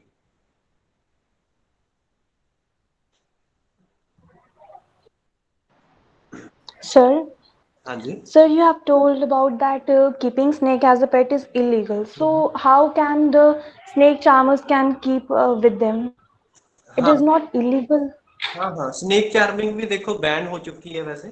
ਸਨੇਕ ਨੂੰ ਤੁਸੀਂ ਮਤਲਬ ਏਦਾਂ ਯੂਜ਼ ਨਹੀਂ ਕਰ ਸਕਦੇ ਹੈ ਨਾ ਫॉर ਚਾਰਮਿੰਗ, ਕਿ ਤੁਸੀਂ ਮਤਲਬ ਉਹਦਾ ਤਮਾਸ਼ਾ ਦਿਖਾਓ। ਬਟ ਇਹ ਚੱਲਦਾ ਇੰਡੀਆ ਦੇ ਵਿੱਚ, ਮਤਲਬ ਲਾਜ਼ ਦਾ ਤੁਹਾਨੂੰ ਪਤਾ ਹੀ ਹੈ ਕਿ ਜਿਹੜੇ ਲਾਜ਼ ਨੇ they are not properly followed ਹੈ ਨਾ। ਤੇ ਕੁਛ ਏਦਾਂ ਵੀ ਹੈ ਦੇਖੋ, ਜਿਹੜੇ ਹੁਣ ਇਹ ਆਪਣੀ ਲਾਈਵਲੀਹੁੱਡ ਦੇ ਉੱਤੇ ਲੈ ਜਾਂਦੇ ਕਿ ਸਾਡਾ ਜੀ ਰੋਜ਼ਗਾਰ ਹੈ, ਸਾਡਾ ਮਤਲਬ ਅਸੀਂ ਰੋਟੀ ਖਾਂਦੇ ਹਾਂ ਇਹਦੇ ਤੋਂ ਹਨਾ। ਸੋ ਐਂਡ ਜਿਹੜਾ ਵਾਈਲਡ ਲਾਈਫ ਡਿਪਾਰਟਮੈਂਟ ਹੈ ਦੈਟ ਇਜ਼ ਨਾਟ ਐਕਟਿਵ ਹਨਾ, ਉਹ ਇੰਨਾ ਐਕਟਿਵ ਵੀ ਨਹੀਂ ਹੈਗਾ ਕਿ ਮਤਲਬ ਹੁਣ ਉਹ ਰੇਡ ਕਰੇ। ਰੇਡਸ ਹੁੰਦੀਆਂ ਵੀ ਨੇ, ਉਹ ਕੇਸ ਚੱਲਦੇ ਨੇ, ਫਿਰ ਕੋਰਟ ਕੇਸ ਚੱਲਦੇ ਨੇ, 8-8 10-10 ਸਾਲ ਚੱਲਦੇ ਨੇ। ਤੇ ਮਤਲਬ ਲਾਜ਼ ਜਿਹੜੇ ਹੈਗੇ ਨੇ they are not good in India. India ਦੇ ਵਿੱਚ ਜਿਹੜਾ ਲਾਜ਼ ਦਾ ਕੰਮ ਹੈਗਾ ਉਹ ਸਹੀ ਨਹੀਂ ਹੈਗਾ, ਇਹ ਚੀਜ਼ ਹੈ। ਤਾਂ ਮਤਲਬ ਉਹਨਾਂ ਦਾ ਚੱਲੀ ਜਾਂਦਾ। ਉਹ ਤਾਂ ਬੜੀ ਕਰੂਐਲਿਟੀ ਦੇ ਨਾਲ ਰੱਖਦੇ ਨੇ, ਇੱਕ ਮਹੀਨਾ ਉਹਨਾਂ ਨੂੰ ਖਿਲਾਉਂਦੇ ਨਹੀਂ ਹੈਗੇ, ਤਾਂ ਹੀ ਉਹ ਜਿਹੜਾ ਹੈਗਾ ਮਿਲਕ ਦੇ ਉੱਤੇ ਫੀਡ ਕਰਦੇ ਨੇ ਸਨੇਕਸ। ਤੁਸੀਂ ਦੇਖਿਆ ਹੋਣਾ ਕਿ ਮੇਲਿਆਂ ਦੇ ਵਿੱਚ ਲੈ ਕੇ ਬੈਠੇ ਹੁੰਦੇ ਨੇ, ਉਹ ਉੱਤੇ ਦੁੱਧ ਪੀ ਵੀ ਲੈਂਦੇ ਨੇ। ਤੁਸੀਂ ਕਹੋਗੇ ਕਿ ਸਰ ਕਹਿ ਰਹੇ ਸੀਗੇ ਕਿ ਪੀਂਦੇ ਨਹੀਂ ਹੈ, ਤੇ ਉਹ ਪੀ ਰਹੇ ਸੀ। ਉਹ ਤਾਂ ਹੀ ਪੀ ਰਹੇ ਸੀ, ਉਹਨਾਂ ਨੂੰ ਡੀਹਾਈਡਰੇਟ ਕਰਕੇ ਰੱਖਿਆ ਹੋਇਆ ਮਹੀਨੇ ਲਈ, 1.5 ਮਹੀਨੇ ਲਈ ਪਾਣੀ ਨਹੀਂ ਪੀਣ ਨੂੰ ਦਿੱਤਾ, ਨਾ ਖਾਣ ਨੂੰ ਦਿੱਤਾ। ਤਾਂ ਐਜ਼ ਅ ਲਿਕੁਅਡ ਔਰ ਐਜ਼ ਅ ਵਾਟਰ ਦੇ ਤੌਰ ਦੇ ਉੱਤੇ ਉਹ ਮਿਲਕ ਨੂੰ ਇੰਜੈਸਟ ਕਰ ਲੈਂਦੇ ਨੇ। ਬਟ ਇਹਦਾ ਦੇਖੋ ਮਤਲਬ ਜਿਹੜਾ ਹੈਗਾ ਕਿ ਥੋੜਾ ਜਿਹਾ ਮਤਲਬ ਲੋਕਲ ਏਰੀਆ ਦੇ ਵਿੱਚ ਅਗਰ ਅਸੀਂ ਕਹੀਏ ਕਿ ਮਤਲਬ ਉਹਨਾਂ ਨੂੰ ਡਿਸਕਰੇਜ ਜ਼ਰੂਰ ਕਰ ਸਕਦੇ ਹਾਂ ਕਿ ਉਹ ਇਹਨਾਂ ਨੂੰ ਐਜ਼ ਅ ਮਤਲਬ ਪੈਟਸ ਵਗੈਰਾ ਜਾਂ ਮਤਲਬ ਐਜ਼ ਅ ਏਦਾਂ ਨਾ ਰੱਖਣ। ਇਹ ਅਸੀਂ ਏਦਾਂ ਕਰ ਸਕਦੇ ਹਾਂ ਕਿ ਮਤਲਬ ਜਿੱਦਾਂ ਤੁਹਾਡੇ ਡੋਰ ਸਟੈਪ ਦੇ ਉੱਤੇ ਕੋਈ ਸਨੇਕ ਚਾਰਮਰ ਆਉਂਦਾ ਤਾਂ ਉਹਨੂੰ ਰਿਫਿਊਜ਼ ਕਰੋ ਕੁਝ ਦੇਣ ਤੋਂ, ਠੀਕ ਹੈ। ਮਤਲਬ ਜਿਹੜੇ 2-5 ਰੁਪਏ ਦੇਣੇ ਰਿਫਿਊਜ਼ ਕਰੋ। ਤੇ ਈਵਨ ਮਤਲਬ ਜਿਹੜੇ ਸ਼ੋਜ਼ ਦੇਖਦੇ ਆ ਲੋਕੀ, ਜੇਕਰ ਮਤਲਬ ਲੋਕੀ ਦੇਖਦੇ ਆ ਤਮਾਸ਼ਾ ਉਹਨਾਂ ਦਾ, ਠੀਕ ਹੈ, ਸਨੇਕ ਚਾਰਮਿੰਗ ਦੇਖਦੇ ਤਾਂ ਹੀ ਮਤਲਬ ਉਹ ਰੱਖਦੇ ਆ ਨਾ। ਜੇ ਤੁਸੀਂ ਉਹ ਡਿਸਕਰੇਜ ਕਰਨ ਲੱਗ ਜਾਓਗੇ ਉਹ ਚੀਜ਼ ਨੂੰ, ਤਾਂ ਘਟ ਜਾਏਗੀ ਉਹ ਚੀਜ਼।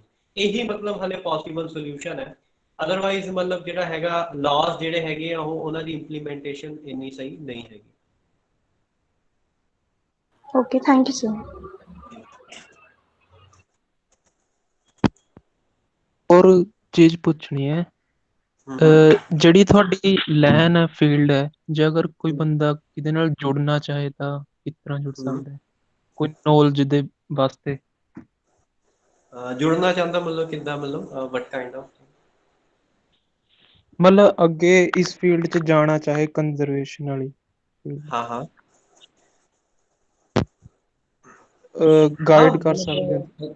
ਵੋਲੰਟੀਅਰ ਕਰ ਸਕਦੇ ਆ ਪਹਿਲਾਂ, ਮਤਲਬ ਕਿਉਂਕਿ ਸਾਰੇ ਹੀ ਐਜ਼ ਅ ਵੋਲੰਟੀਅਰ ਸਟਾਰਟ ਕਰਦੇ ਆ, ਠੀਕ ਹੈ। ਕਿਸੇ ਐਨਜੀਓ ਦੇ ਨਾਲ ਤੁਸੀਂ ਵੋਲੰਟੀਅਰ ਕਰ ਸਕਦੇ ਹੋ, ਜਾਂ ਵਾਈਲਡ ਲਾਈਫ ਡਿਪਾਰਟਮੈਂਟ ਦੇ ਨਾਲ ਵੋਲੰਟੀਅਰ ਕਰ ਸਕਦੇ ਹੋ। ਤੇ ਹੌਲੀ ਹੌਲੀ ਤੁਹਾਨੂੰ ਮਤਲਬ ਦਿਖਣ ਲੱਗ ਜਾਏਗਾ ਕਿ ਮੈਂ ਇਹਦੇ ਵਾਸਤੇ ਫਿੱਟ ਹਾਂ, ਇਸ ਚੀਜ਼ ਦੇ ਵਾਸਤੇ ਜਾਂ ਨਹੀਂ ਹਾਂ, ਹਨਾ। ਉਹ ਸਾਰੀਆਂ ਚੀਜ਼ਾਂ ਤੇ ਜਿਹੜੇ ਐਨਜੀਓਜ਼ ਵਗੈਰਾ ਦੇ ਹੈਗੇ ਆ ਉਹਨਾਂ ਦੇ ਨਾਲ ਤੁਸੀਂ ਐਸੋਸੀਏਟ ਕਰ ਸਕਦੇ ਹੋ if you want to go in wildlife conservation। ਇੱਕ ਛੋਟੇ ਲੈਵਲ ਤੋਂ ਵੀ ਸਟਾਰਟ ਕਰ ਛੋਟੇ ਸਕਦੇ ਹੋ, ਲੈਵਲ ਤੋਂ ਵੀ ਜਿਵੇਂ ਤੁਸੀਂ ਕਰ ਸਕਦੇ ਹੋ start। ਜੀ, ਜਿਵੇਂ ਛੋਟੇ ਐਨੀਮਲਸ ਨੂੰ ਤੁਸੀਂ ਕੰਜ਼ਰਵ ਕੀਤਾ ਹਨਾ, ਫੋਰ ਐਗਜ਼ਾਮਪਲ ਡੈਡ ਬੋਡੀਜ਼ ਨੇ, ਉਹਨਾਂ ਨੂੰ ਰੋਡ ਵਗੈਰਾ ਤੋਂ ਚੱਕ ਕੇ ਤੁਸੀਂ ਬਰੀਡ ਕਰ ਦਿਓ ਹਨਾ। ਤਾਂ ਐਵੇਂ ਤੁਸੀਂ ਸਟਾਰਟ ਕਰਕੇ ਫਿਰ ਨੈਕਸਟ ਲੈਵਲ ਤੇ ਵੀ ਜਾ ਸਕਦੇ ਹੋ। ਸਹੀ ਹੈ ਮਾਣਿਕ? ਮੈਂ ਹਾਂਜੀ ਹਾਂਜੀ, ਕਿਉਂਕਿ ਸਮਾਲ ਐਕਟਸ ਤੋਂ ਹੀ ਸ਼ੁਰੂ ਹੁੰਦਾ, ਜਿਹੜਾ ਵੀ ਕੁਝ ਸ਼ੁਰੂ ਹੁੰਦਾ ਛੋਟੇ ਛੋਟੇ ਕੰਮਾਂ ਤੋਂ ਹੀ ਸ਼ੁਰੂਆਤ ਹੁੰਦੀ ਹੈ। ਮਤਲਬ ਕੋਈ ਉੱਠ ਕੇ ਤਾਂ ਮਤਲਬ ਜਿਹੜਾ ਹੈਗਾ ਵੱਡਾ ਕੰਮ ਨਹੀਂ ਸਟਾਰਟ ਕਰ ਦਿੰਦਾ। ਮਤਲਬ it all starts from small things.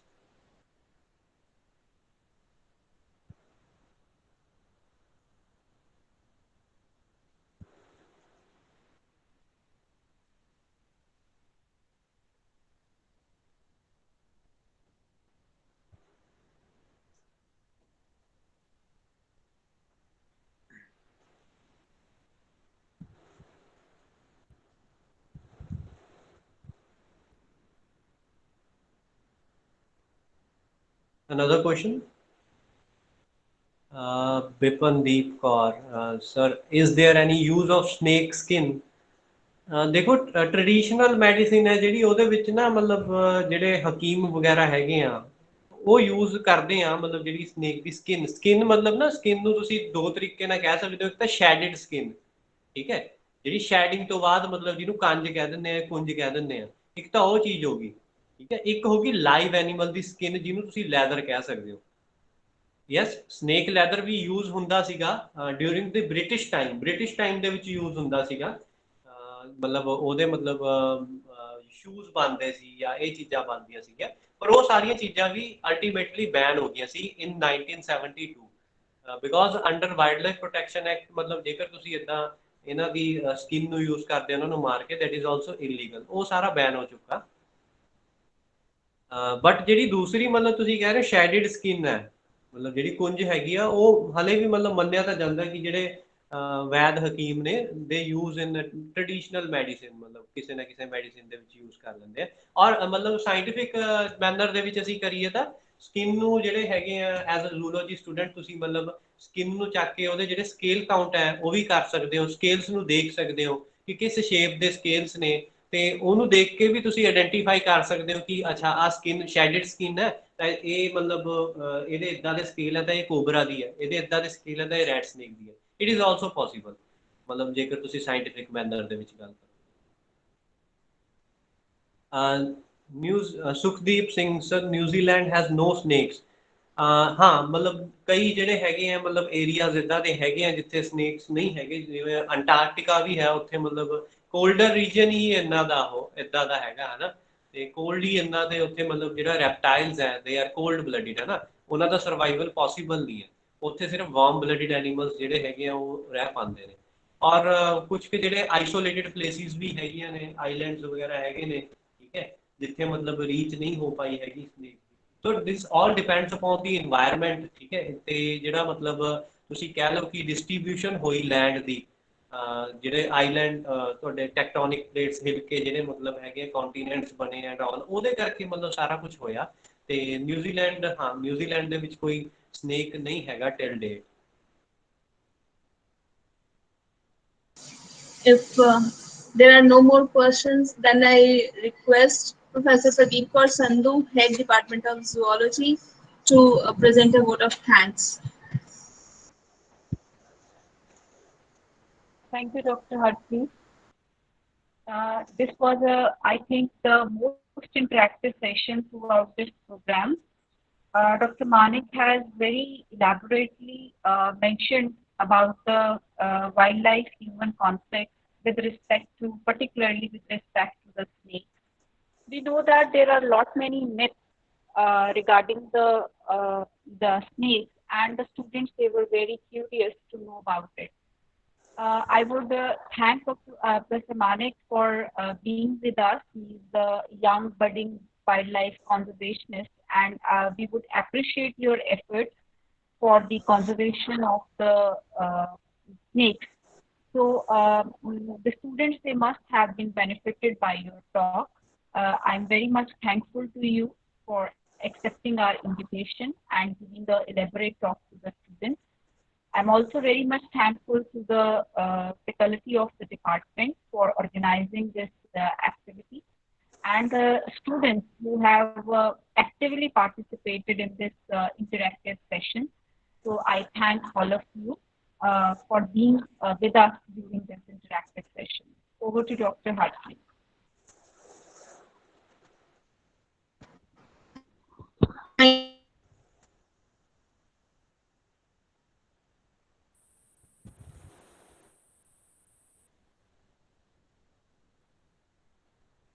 And we are organizing various competitions and contests which are inter-college and for the students, just to make aware and just to increase their participation and their interest in the wildlife conservation.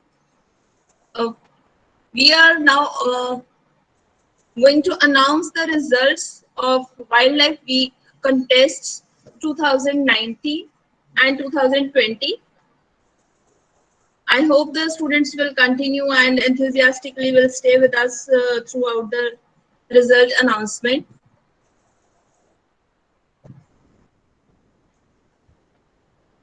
So first of all, the results for Wildlife Week 2019. There were 3 competitions in total.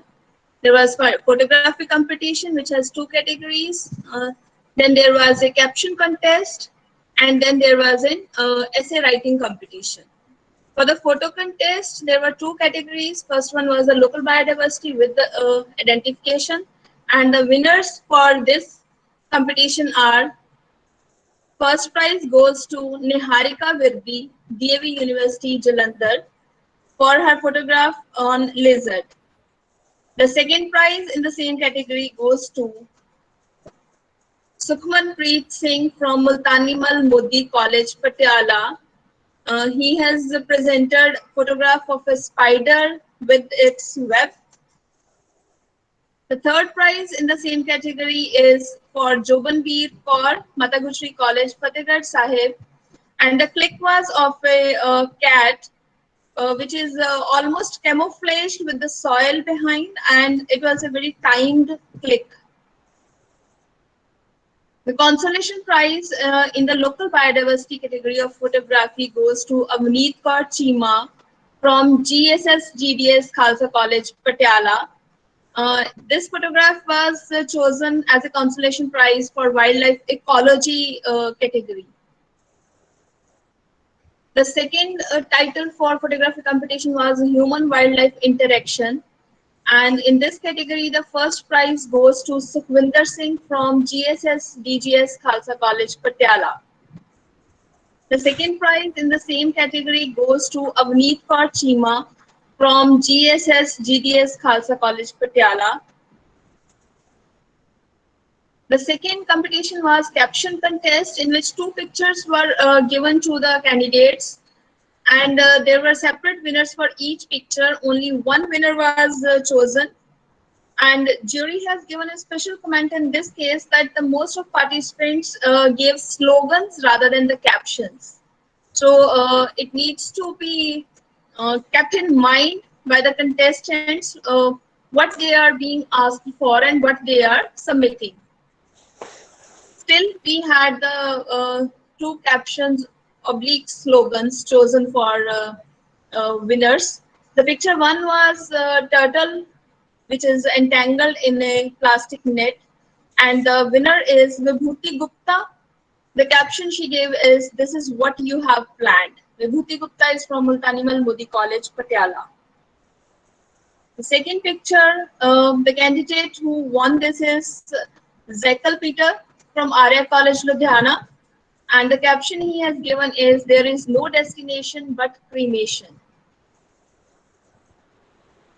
Third competition in Wildlife Week 2019 was essay writing contest. And based on the originality of the content, based on the hold on language and coherence in the write-up, there are 2 winners. The first prize goes to Anshul from Mataguchri College, Fatehgarh Sahib, and the second prize goes to Sukhmanpreet Singh from Multanimal Modi College.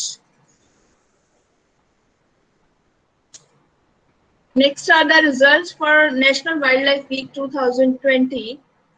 During this week's celebration, there were 3 contests. One was the photography contest, other was article writing, and third was open interpretation of the photograph.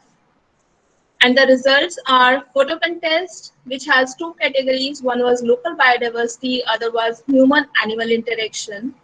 And in the local biodiversity title photo contest, winners are: first prize goes to Sumit Kumar from Mataguchri College for a photograph of 2 birds on a wire, which are probably in an argument.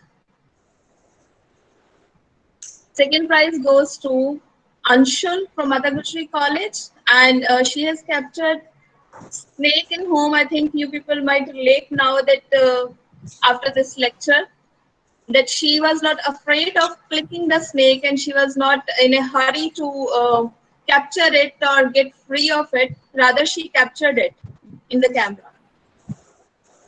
The third prize goes to Jyoti Rawat, and the photograph is very well timed. It is a bird feeding on nectar. Uh, the timing and the frame of the photograph is really good. Third prize is co-shared by Jyoti Rawat with Yasmin Bano from Mataguchri College, and she has captured a dragonfly in field, and the frame and background of the photograph is really good and well captured.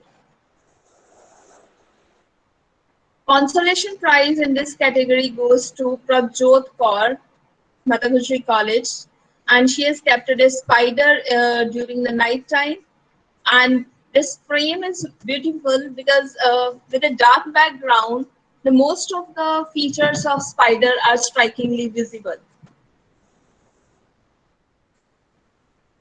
There were a few photographs which did not won the first, second, or third prize, but they were really good photographs, really well timed and well clicked, thought of. So we are putting them in the appreciation awards. The first one is Beetle, Ladybird Beetle, by Navjot from Government Shivalik College, Nayanangal. And the second one is appreciation is for Guneet Kaur, Mataguchri College, for capturing this squirrel. The second category was human-animal interaction, and the first prize in this category goes to Japneet Singh from Government Shivalik College, Nayanangal. Second prize in the same category goes to Harshil from Mataguchri College. The photograph is depicting feeding to the stray dogs by a man amidst the lockdown, I think. The third prize is for Guramrit Kaur. She has beautifully captured the dragonfly and on her own finger. The consolation prize in the same category goes to Manjot Clay for her picture, which is depicting the feeding of the cow by the girl. In the article writing, again based on the originality of the content, its relevance to the theme, and the language hold of the candidate, the first prize goes to Mehakpreet Kaur from Mataguchri College. The second prize goes to Sukhdeep Singh. Third prize is shared between Bipandeep Kaur and Sandeep Singh. Prabjot Kaur and Komalpreet Kaur are the winners of consolation prize for their effort. Open interpretation of photograph, we have received limited number of entries, and so there are only two prizes. The first prize goes to Harshil for her original and genuine thoughts, and the second prize goes to Priyanka Kumari. That was all about the results of these Wildlife Week competitions. We will continue to plan these wildlife celebrations in the coming years, and we hope that you people will stay with us during those celebrations as well. Between these celebrations, I really feel after the lot of activities which has been organized throughout the week, you people will be more sensitive, more concerned, and more aware of the wildlife around you, and there will be a decrease in the conflicts and increase in the coexistence and co-inhabitation of humans with the wildlife around them. Wildlife not only at the larger scale or larger pictures, as Manik has said, not only the big cats or the big wild animals, but also the smaller ones which are around us all the time. We might be sensitized towards them as well.